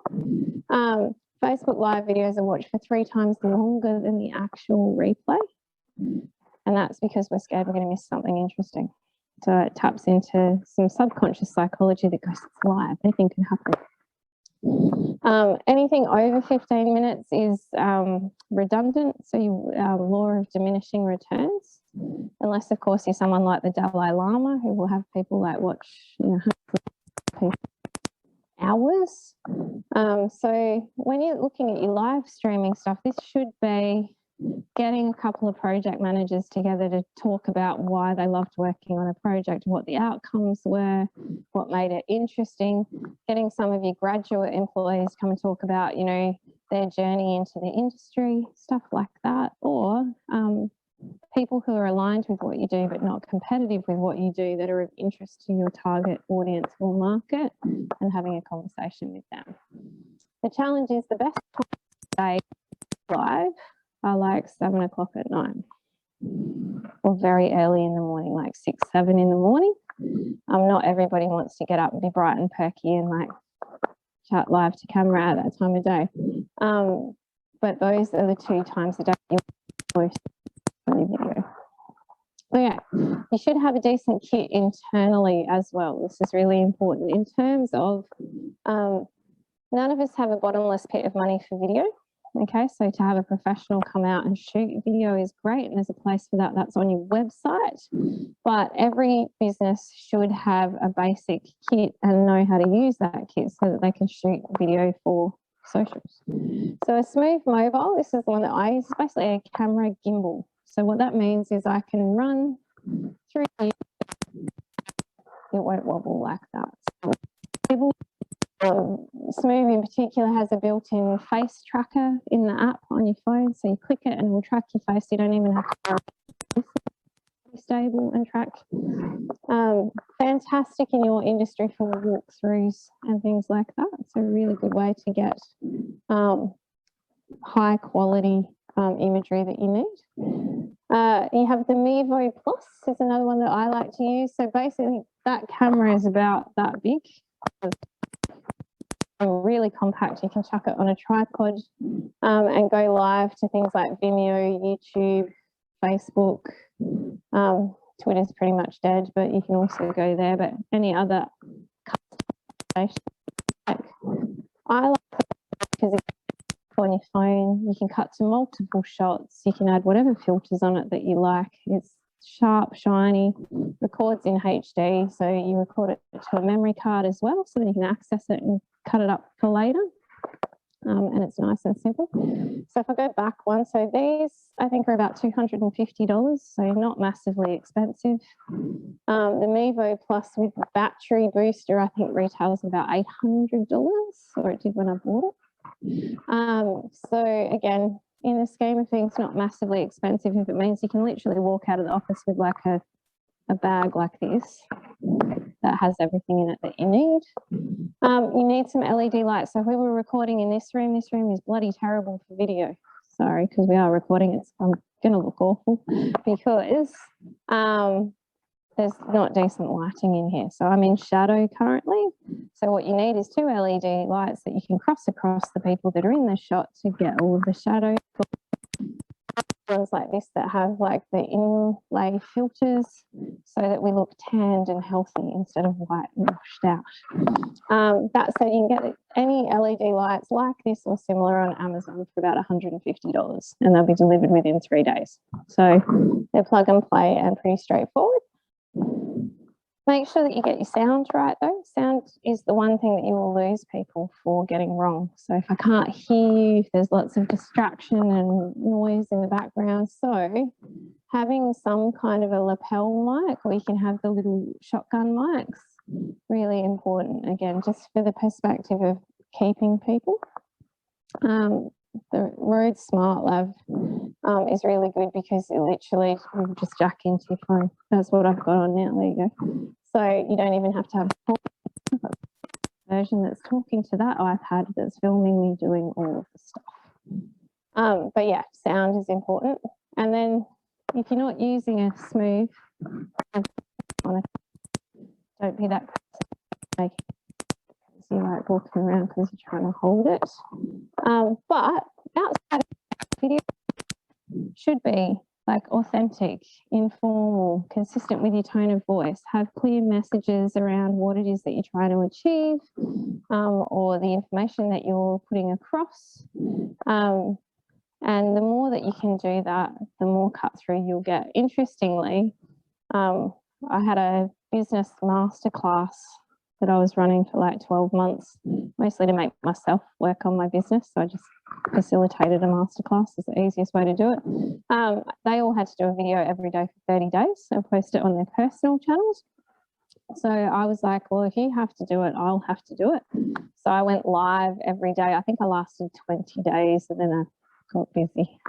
But in that 20 days where I was going live at 7 o'clock every night, talking about whatever was in my head, this really bizarre thing happened. People started Facebook messaging me about my videos.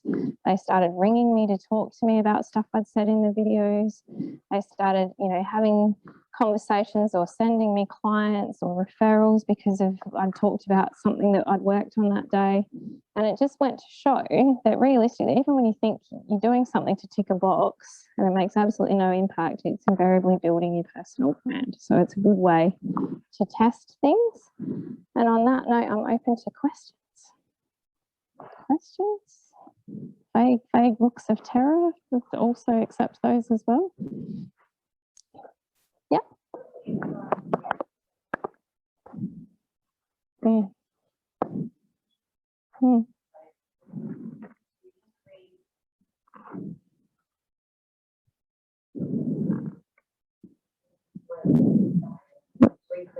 Yeah. Would you then like interview, have a short little video snap of people that actually work? Absolutely. Yeah.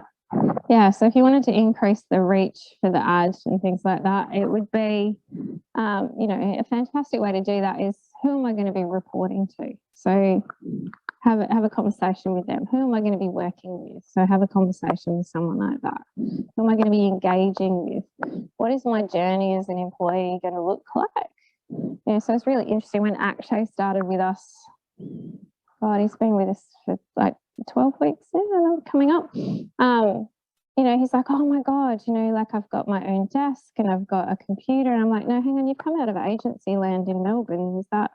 Surely you had like big Macs with all the...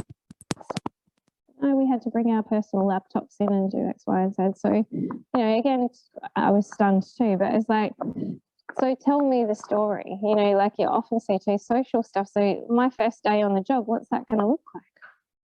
Am I going to get some kind of a welcome gift? You see it all over socials when someone goes, I came to work at CCF and I've got, look, they've given me like a jacket if I'm out on site, and I've got a cup and I've got a pen, you know, it's little things like that. So what are those employer branding opportunities? Absolutely. And then I would pay to put those videos run ideal target market for that role, so that you're growing that employer branding. Everyone's just not, yes. Mm-hmm.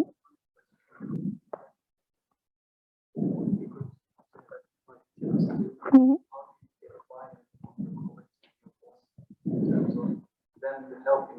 Yeah. Yeah. It's very difficult, isn't it? Yeah. It's a common struggle. I tend to use the analogy. One of the clients that we work with is BNI Australia, so Business Network International. So in order for us to do their social media effectively, in that business, there are 35 executive directors around the country, okay, that are basically running their own businesses within a business. And so they each have their own regions and what's important to them. So what we had to do was figure out a way that made it really obvious and uncomfortable for them if they weren't participating. And so what we did, and you can do it within your own business, is what are the key departments in the business? What are the priorities for those departments? What content to support those business priorities? So if you can line up those things, then what you do is in a management meeting or a stakeholder meeting, you go, right, we are really focused on getting our marketing right in a way that is going to support us to achieve these key outcomes that you guys are all currently working on. And in order for us to do that in a way that supports you in achieving what you're trying to achieve, we've decided that to make sure that everyone gets their fair share of voice on our social channels, for the next 4 weeks, Mondays is your day. Okay, so what I need for you in order to make sure that this part of the business gets spoken about on the Monday is I need 4 photos sent to me by the end of this week that line up with this business priority that you've identified to me as important to you. And then we will take it from there and do the stories. Or I need 4 photos and the bullet points of what I can talk about or who you're working on. And so if you've got, how many stakeholders have you got in the business that you're trying to get to help you?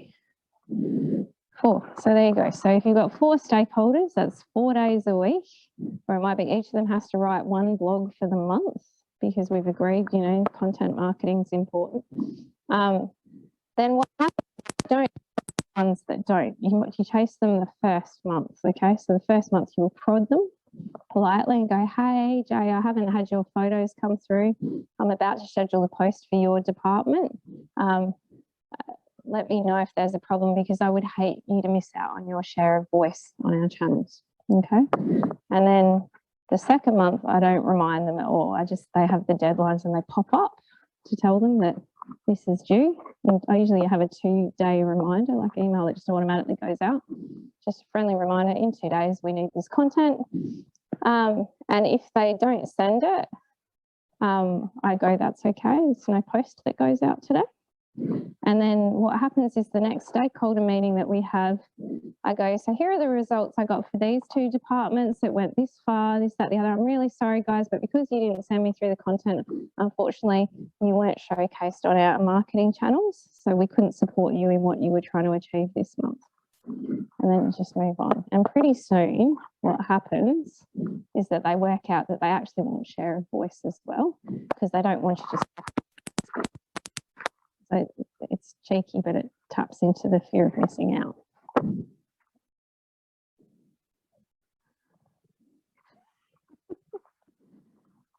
No other questions? I'm off the hook that easily.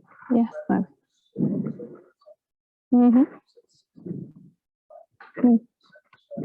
Yeah.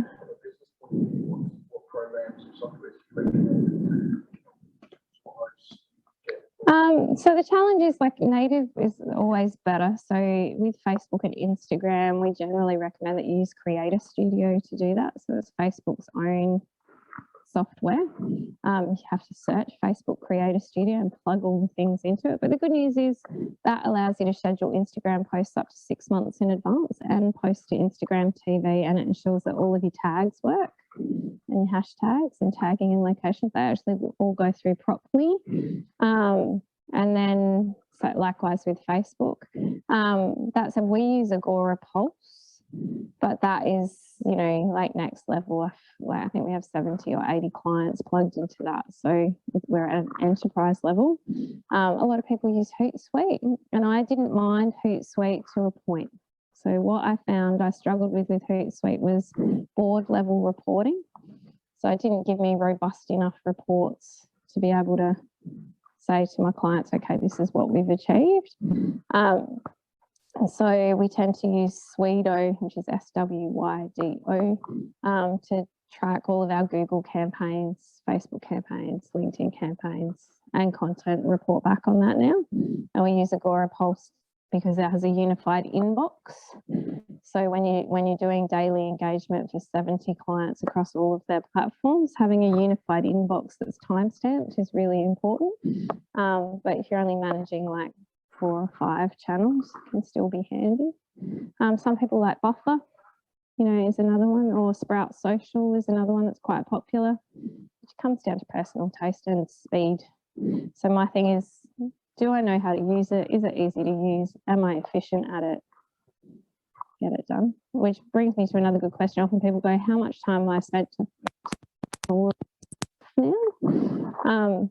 In a perfect world, if you're planning your content 4 weeks in advance, which you should be, so that then you just ad hoc posting interesting things when they happen in the business, but the bulk of your content is planned out, you should be able to knock that over with a 15-minute brainstorming session at the start of the month with the key stakeholders in the room about what are we trying to achieve for the business and what types of content, what do we want people to feel, map all of that out.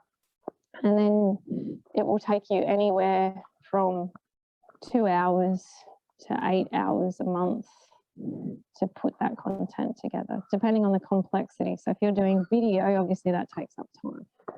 But if you're just doing imagery and socials and stuff, it's not too bad.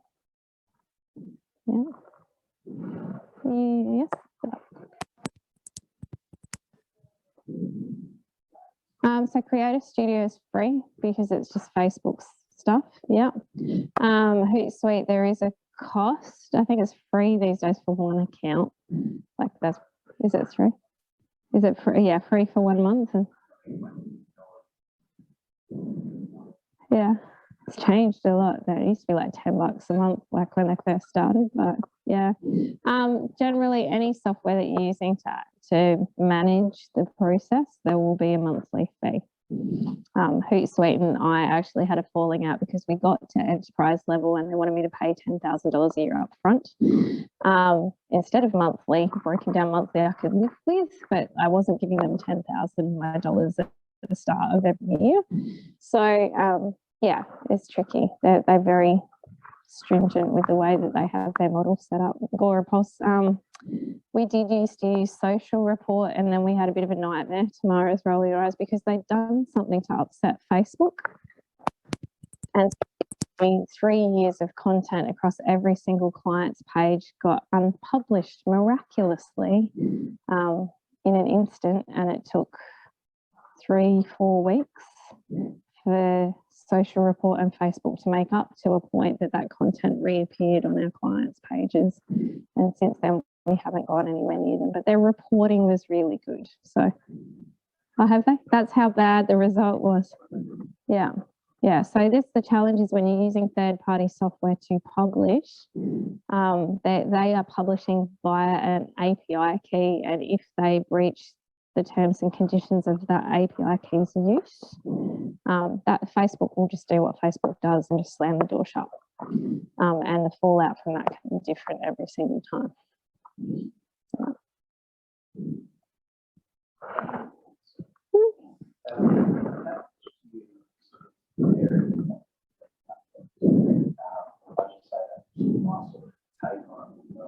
Yeah. Mhm. Yeah. Yeah. Yeah. Yeah.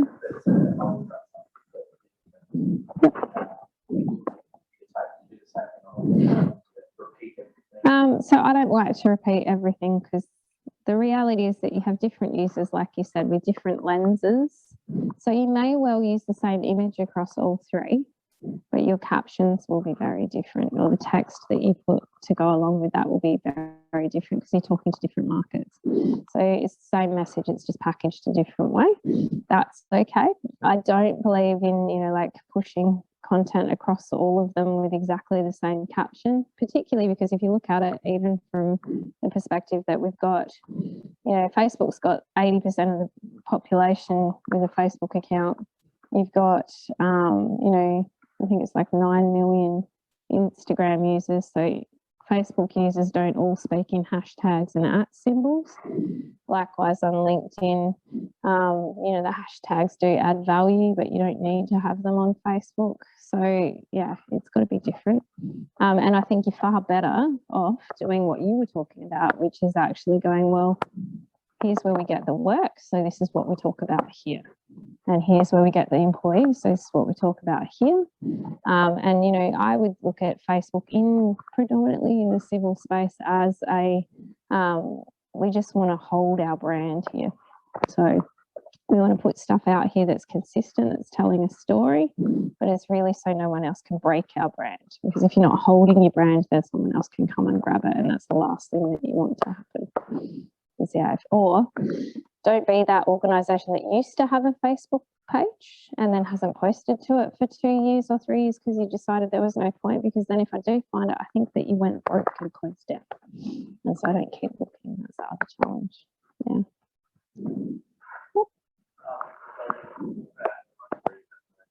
Yeah. Yeah. For each one of those campaigns, say you're doing, conversion campaign or lead generation campaign, is there like specific placements that work better for each one of those campaigns? The short answer is yes, but I'll give you a slightly longer answer for the people that may not play in it as much as you probably do. So generally speaking, when you do an ad in Ads Manager, Facebook will set it to default placements. And so in other words, Facebook will put your ad wherever the hell it can to take your money as quickly as humanly possible, because that's all Facebook's interested in. Generally speaking, those default placements are things like Audience Network, which is actually not even Facebook, it's on third-party apps. So you might think that you're advertising to me on Facebook, but you're actually advertising to my child that's playing Candy Crush on my phone, and your ad comes up in the middle of it. So Audience Network tends to have a really high click-through rate, but really low conversion rate, because I clicked on it trying to close it so I could get on with whatever it was I was trying to do, because it'll be on a freemium tool. In article is another one. I was trying to read an article, your ad came up in the middle of it, and so I clicked on it while I was trying to scroll past it. So those kinds of things are okay for brand awareness, but really we don't touch them. Generally, I always say predominantly you are going to click, we want to show up in the newsfeed. That's pretty much it. If it's video, we might want to show up in suggested videos. That would also be okay. If you're running Instagram ads, I always say make sure that you are running creative individual ad set and budget for your Instagram ads, so you can actually see what's going on. Okay, because they're very different markets. So you actually want to see what's happening just on Instagram, not confusing it with everything else.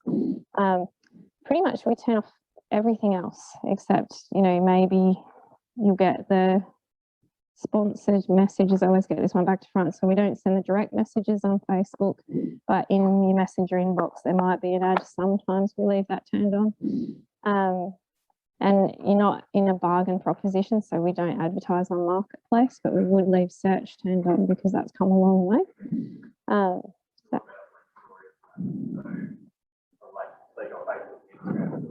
Yeah.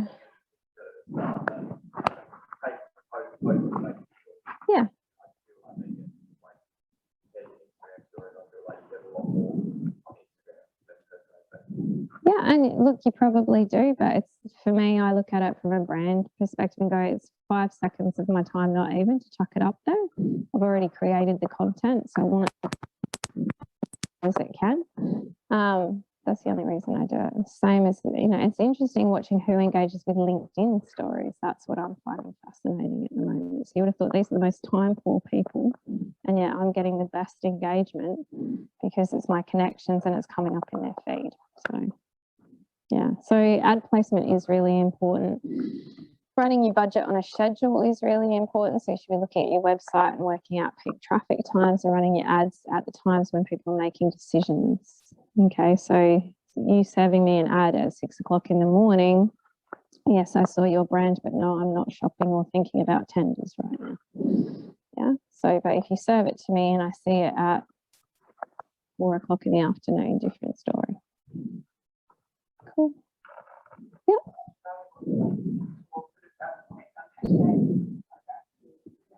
Depends on the platform.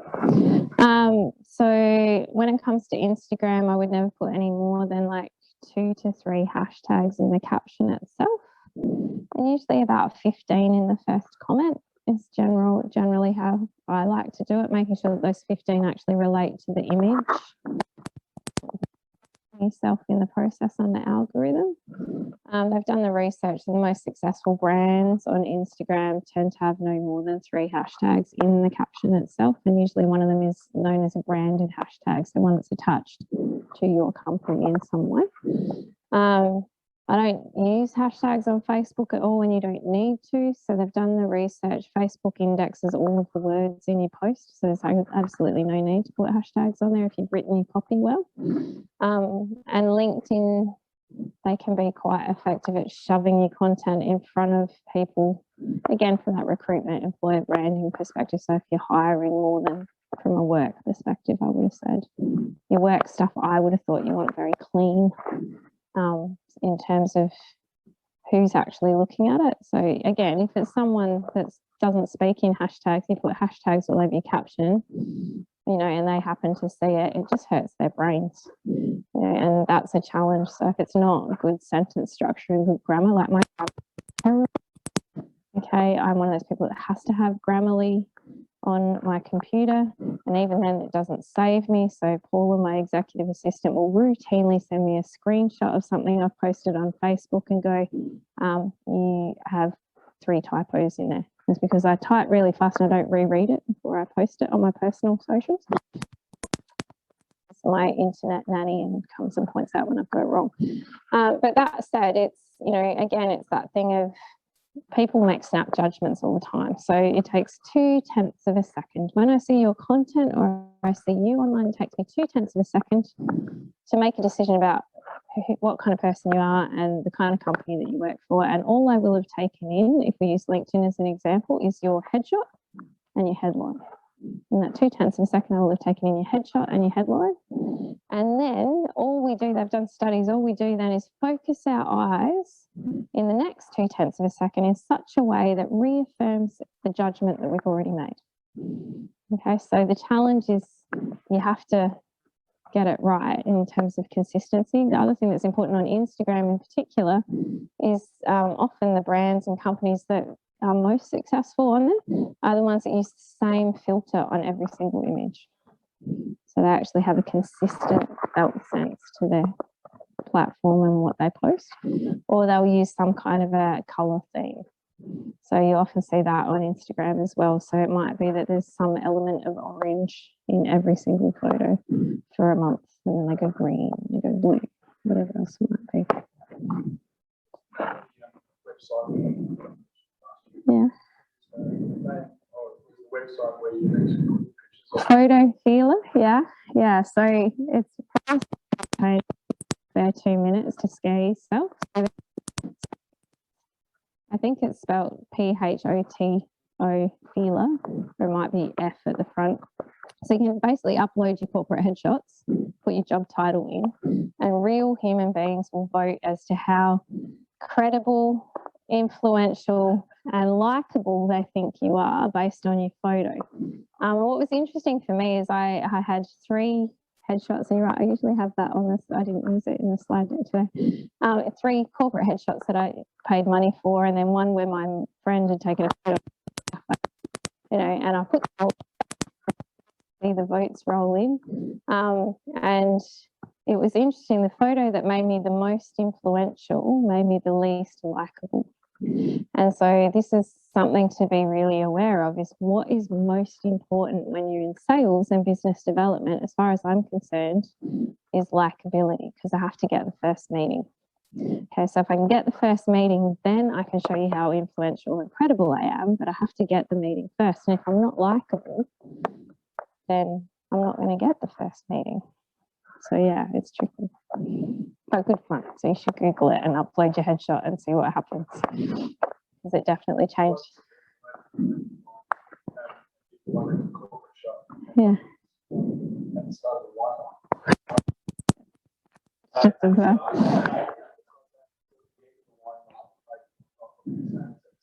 Yeah. But yeah, like similar things when I was in corporate. Everyone just, you know, makes comments or interesting, and others where it's just natural, whereas actually a lot better. Yeah. Yeah. So, It's tricky. Well, you are getting judged by complete random strangers, but you know, they're to what our kids deal with every day. So from that perspective on social media, like their entire perspective of themselves is made up of external commentary and validation if we're not careful.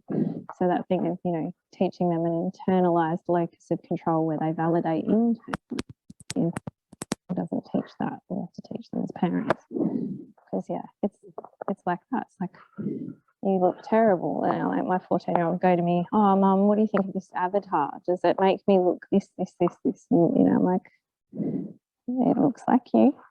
That's adequate. Feel free to put that up. Feel good. But yeah, it's tricky.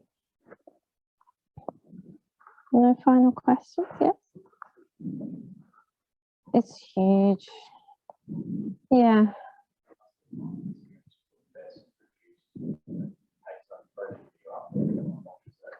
No. That's what you just said is exactly. A lot of it is 4-year-olds, 11-year-olds, 6-year-olds, 10-year-olds. Absolutely. It's less. So your case studies, it's great to have them up there in case someone finds them in Google stuff. I would put the entire project specs in the about section though, because I'm really just trying to have it come up for Google. But, you know, again, it's more of the, you know, how do I progress in my career with you as a company? You know, chuck that on YouTube. How do I get into the industry? How do I make the most of those kind of things? If you are ever blowing or bulldozing stuff, by all means, chuck it on. It will go ballistic, not just for the 4-year-olds. So my brother is in construction. He's a crane person. He used to be a rigger. You know, the guys out there, they eat that stuff up. Like you should see, you know, the stuff that bounces across his Instagram and everywhere else. Like they love it. And they'll come and share it and they'll be commenting about it and talk about it. From that employer perspective, getting people talking about the work that you guys do, I think it's important from that. Yeah.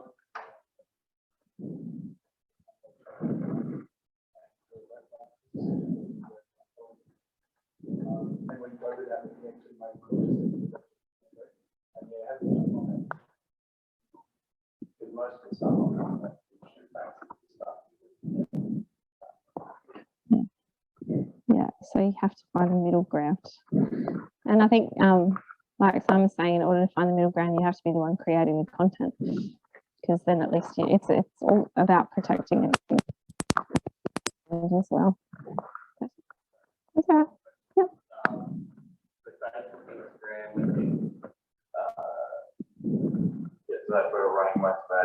Yeah. Are there any other like upcoming platforms you think that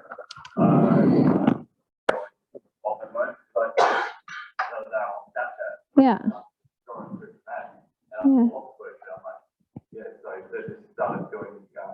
Ads on there as well. Look, I think the trick is you can advertise anywhere, but it's bang for buck, right? So I go, in terms of getting actual sales through the door, then yeah, Facebook, you know, and to be honest, like for office and stationery, sure, Instagram, absolutely, I'd give it a crack if I got the ads right and I was getting conversions. But you know, for civil, Instagram is not where you need to be advertising, unless maybe it's recruitment ad of some description that's a video to talk to ideal candidates. LinkedIn is ridiculously good for advertising if you get your head around it, like ridiculously good. You know, and a great example of that is, so the engineering firm that I talked about, so they ran a campaign, they spent $200 on ads, and it was to service like these, you know, ongoing service maintenance contracts on this massive conveyor. And so it was a sponsored message campaign. 84 people opened the message for that $200 spend. 47 of them inquired. So that's not bad for $200 for like ongoing maintenance contracts. I don't know how many they have converted, because it's like they can't finished, but I was looking at stats the other day. But yeah, even if you could get that level of inquiry for that spend, and it's because it's targeted to the ideal market. So, you know, you can advertise absolutely on Snapchat, you can advertise on TikTok. You know, you might want to consider from a brand awareness perspective advertising on Spotify. So you need to target by postcodes and everything else, and GeoGate on Spotify as well. Obviously, it's got to be an audio ad, but you know, again, and it's not, you can't run conversion ads on there, it's just brand awareness, but you might tie that in with something. Yeah, in the scheme of things, you still can't really go past Google ads too, like that has a place. Yeah, display, YouTube.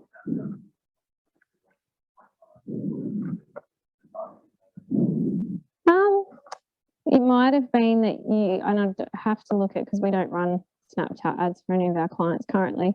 Had you been on an Officeworks website doing some market research and then you copped retargeting at all? Yeah. So just for everyone else's benefit, you go onto a website looking at a dress or a fishing rod or whatever,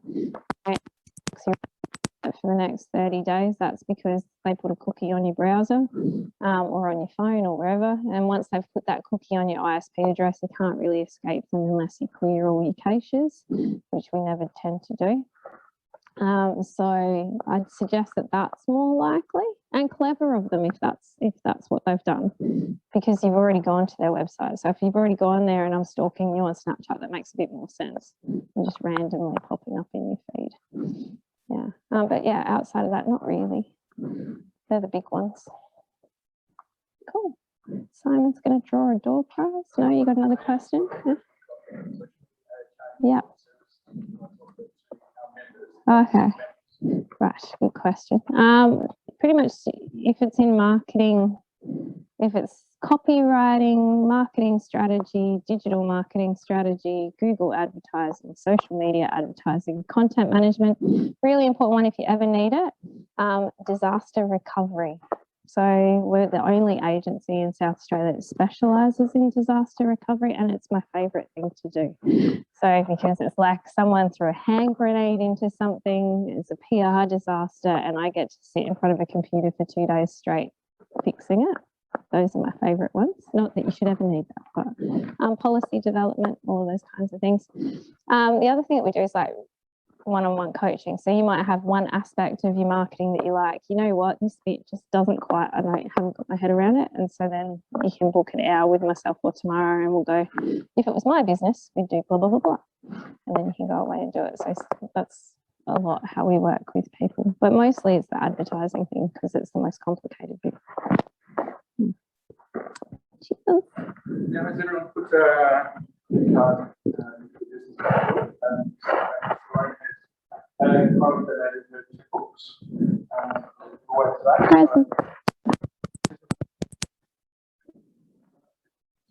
You're not going to make me, you are going to make me draw it. Okay. So the good news is I'm a business book tragic. Adelaide Fuel. Who's Adelaide Fuel? There you go. So that's an easy airport read because I'm that person that buys a new business book every time I get on a plane back in the day. So yeah, they should be really usable, actionable strategies, which is what you want, and not painful to read. Yeah, cool. What we're trying to do is we're going to start running more of these workshops, and we're going to engage with social media and a lot more about, you know, LinkedIn for your business space, and kind of stuff. On the success of today, today was kind of like a trial.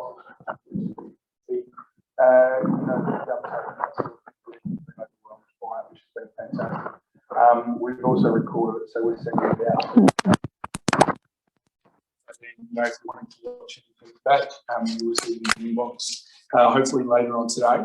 On that same email will also be a survey because we want to hear your feedback as well on, you know, different parts that you want to find more information about. It's going to have Simone and Tamara's details on there as well. But please jump on, make sure you click on that poll and you know, provide us the feedback, because these sort of workshops are for you guys as members as well. So thank you very much for coming. There is plenty of fruit and cheese over there.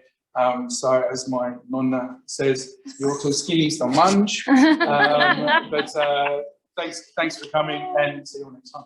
Thanks, guys.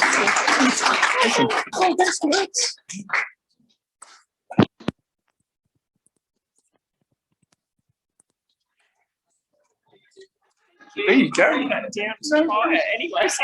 There you go. Down your mind. Awesome.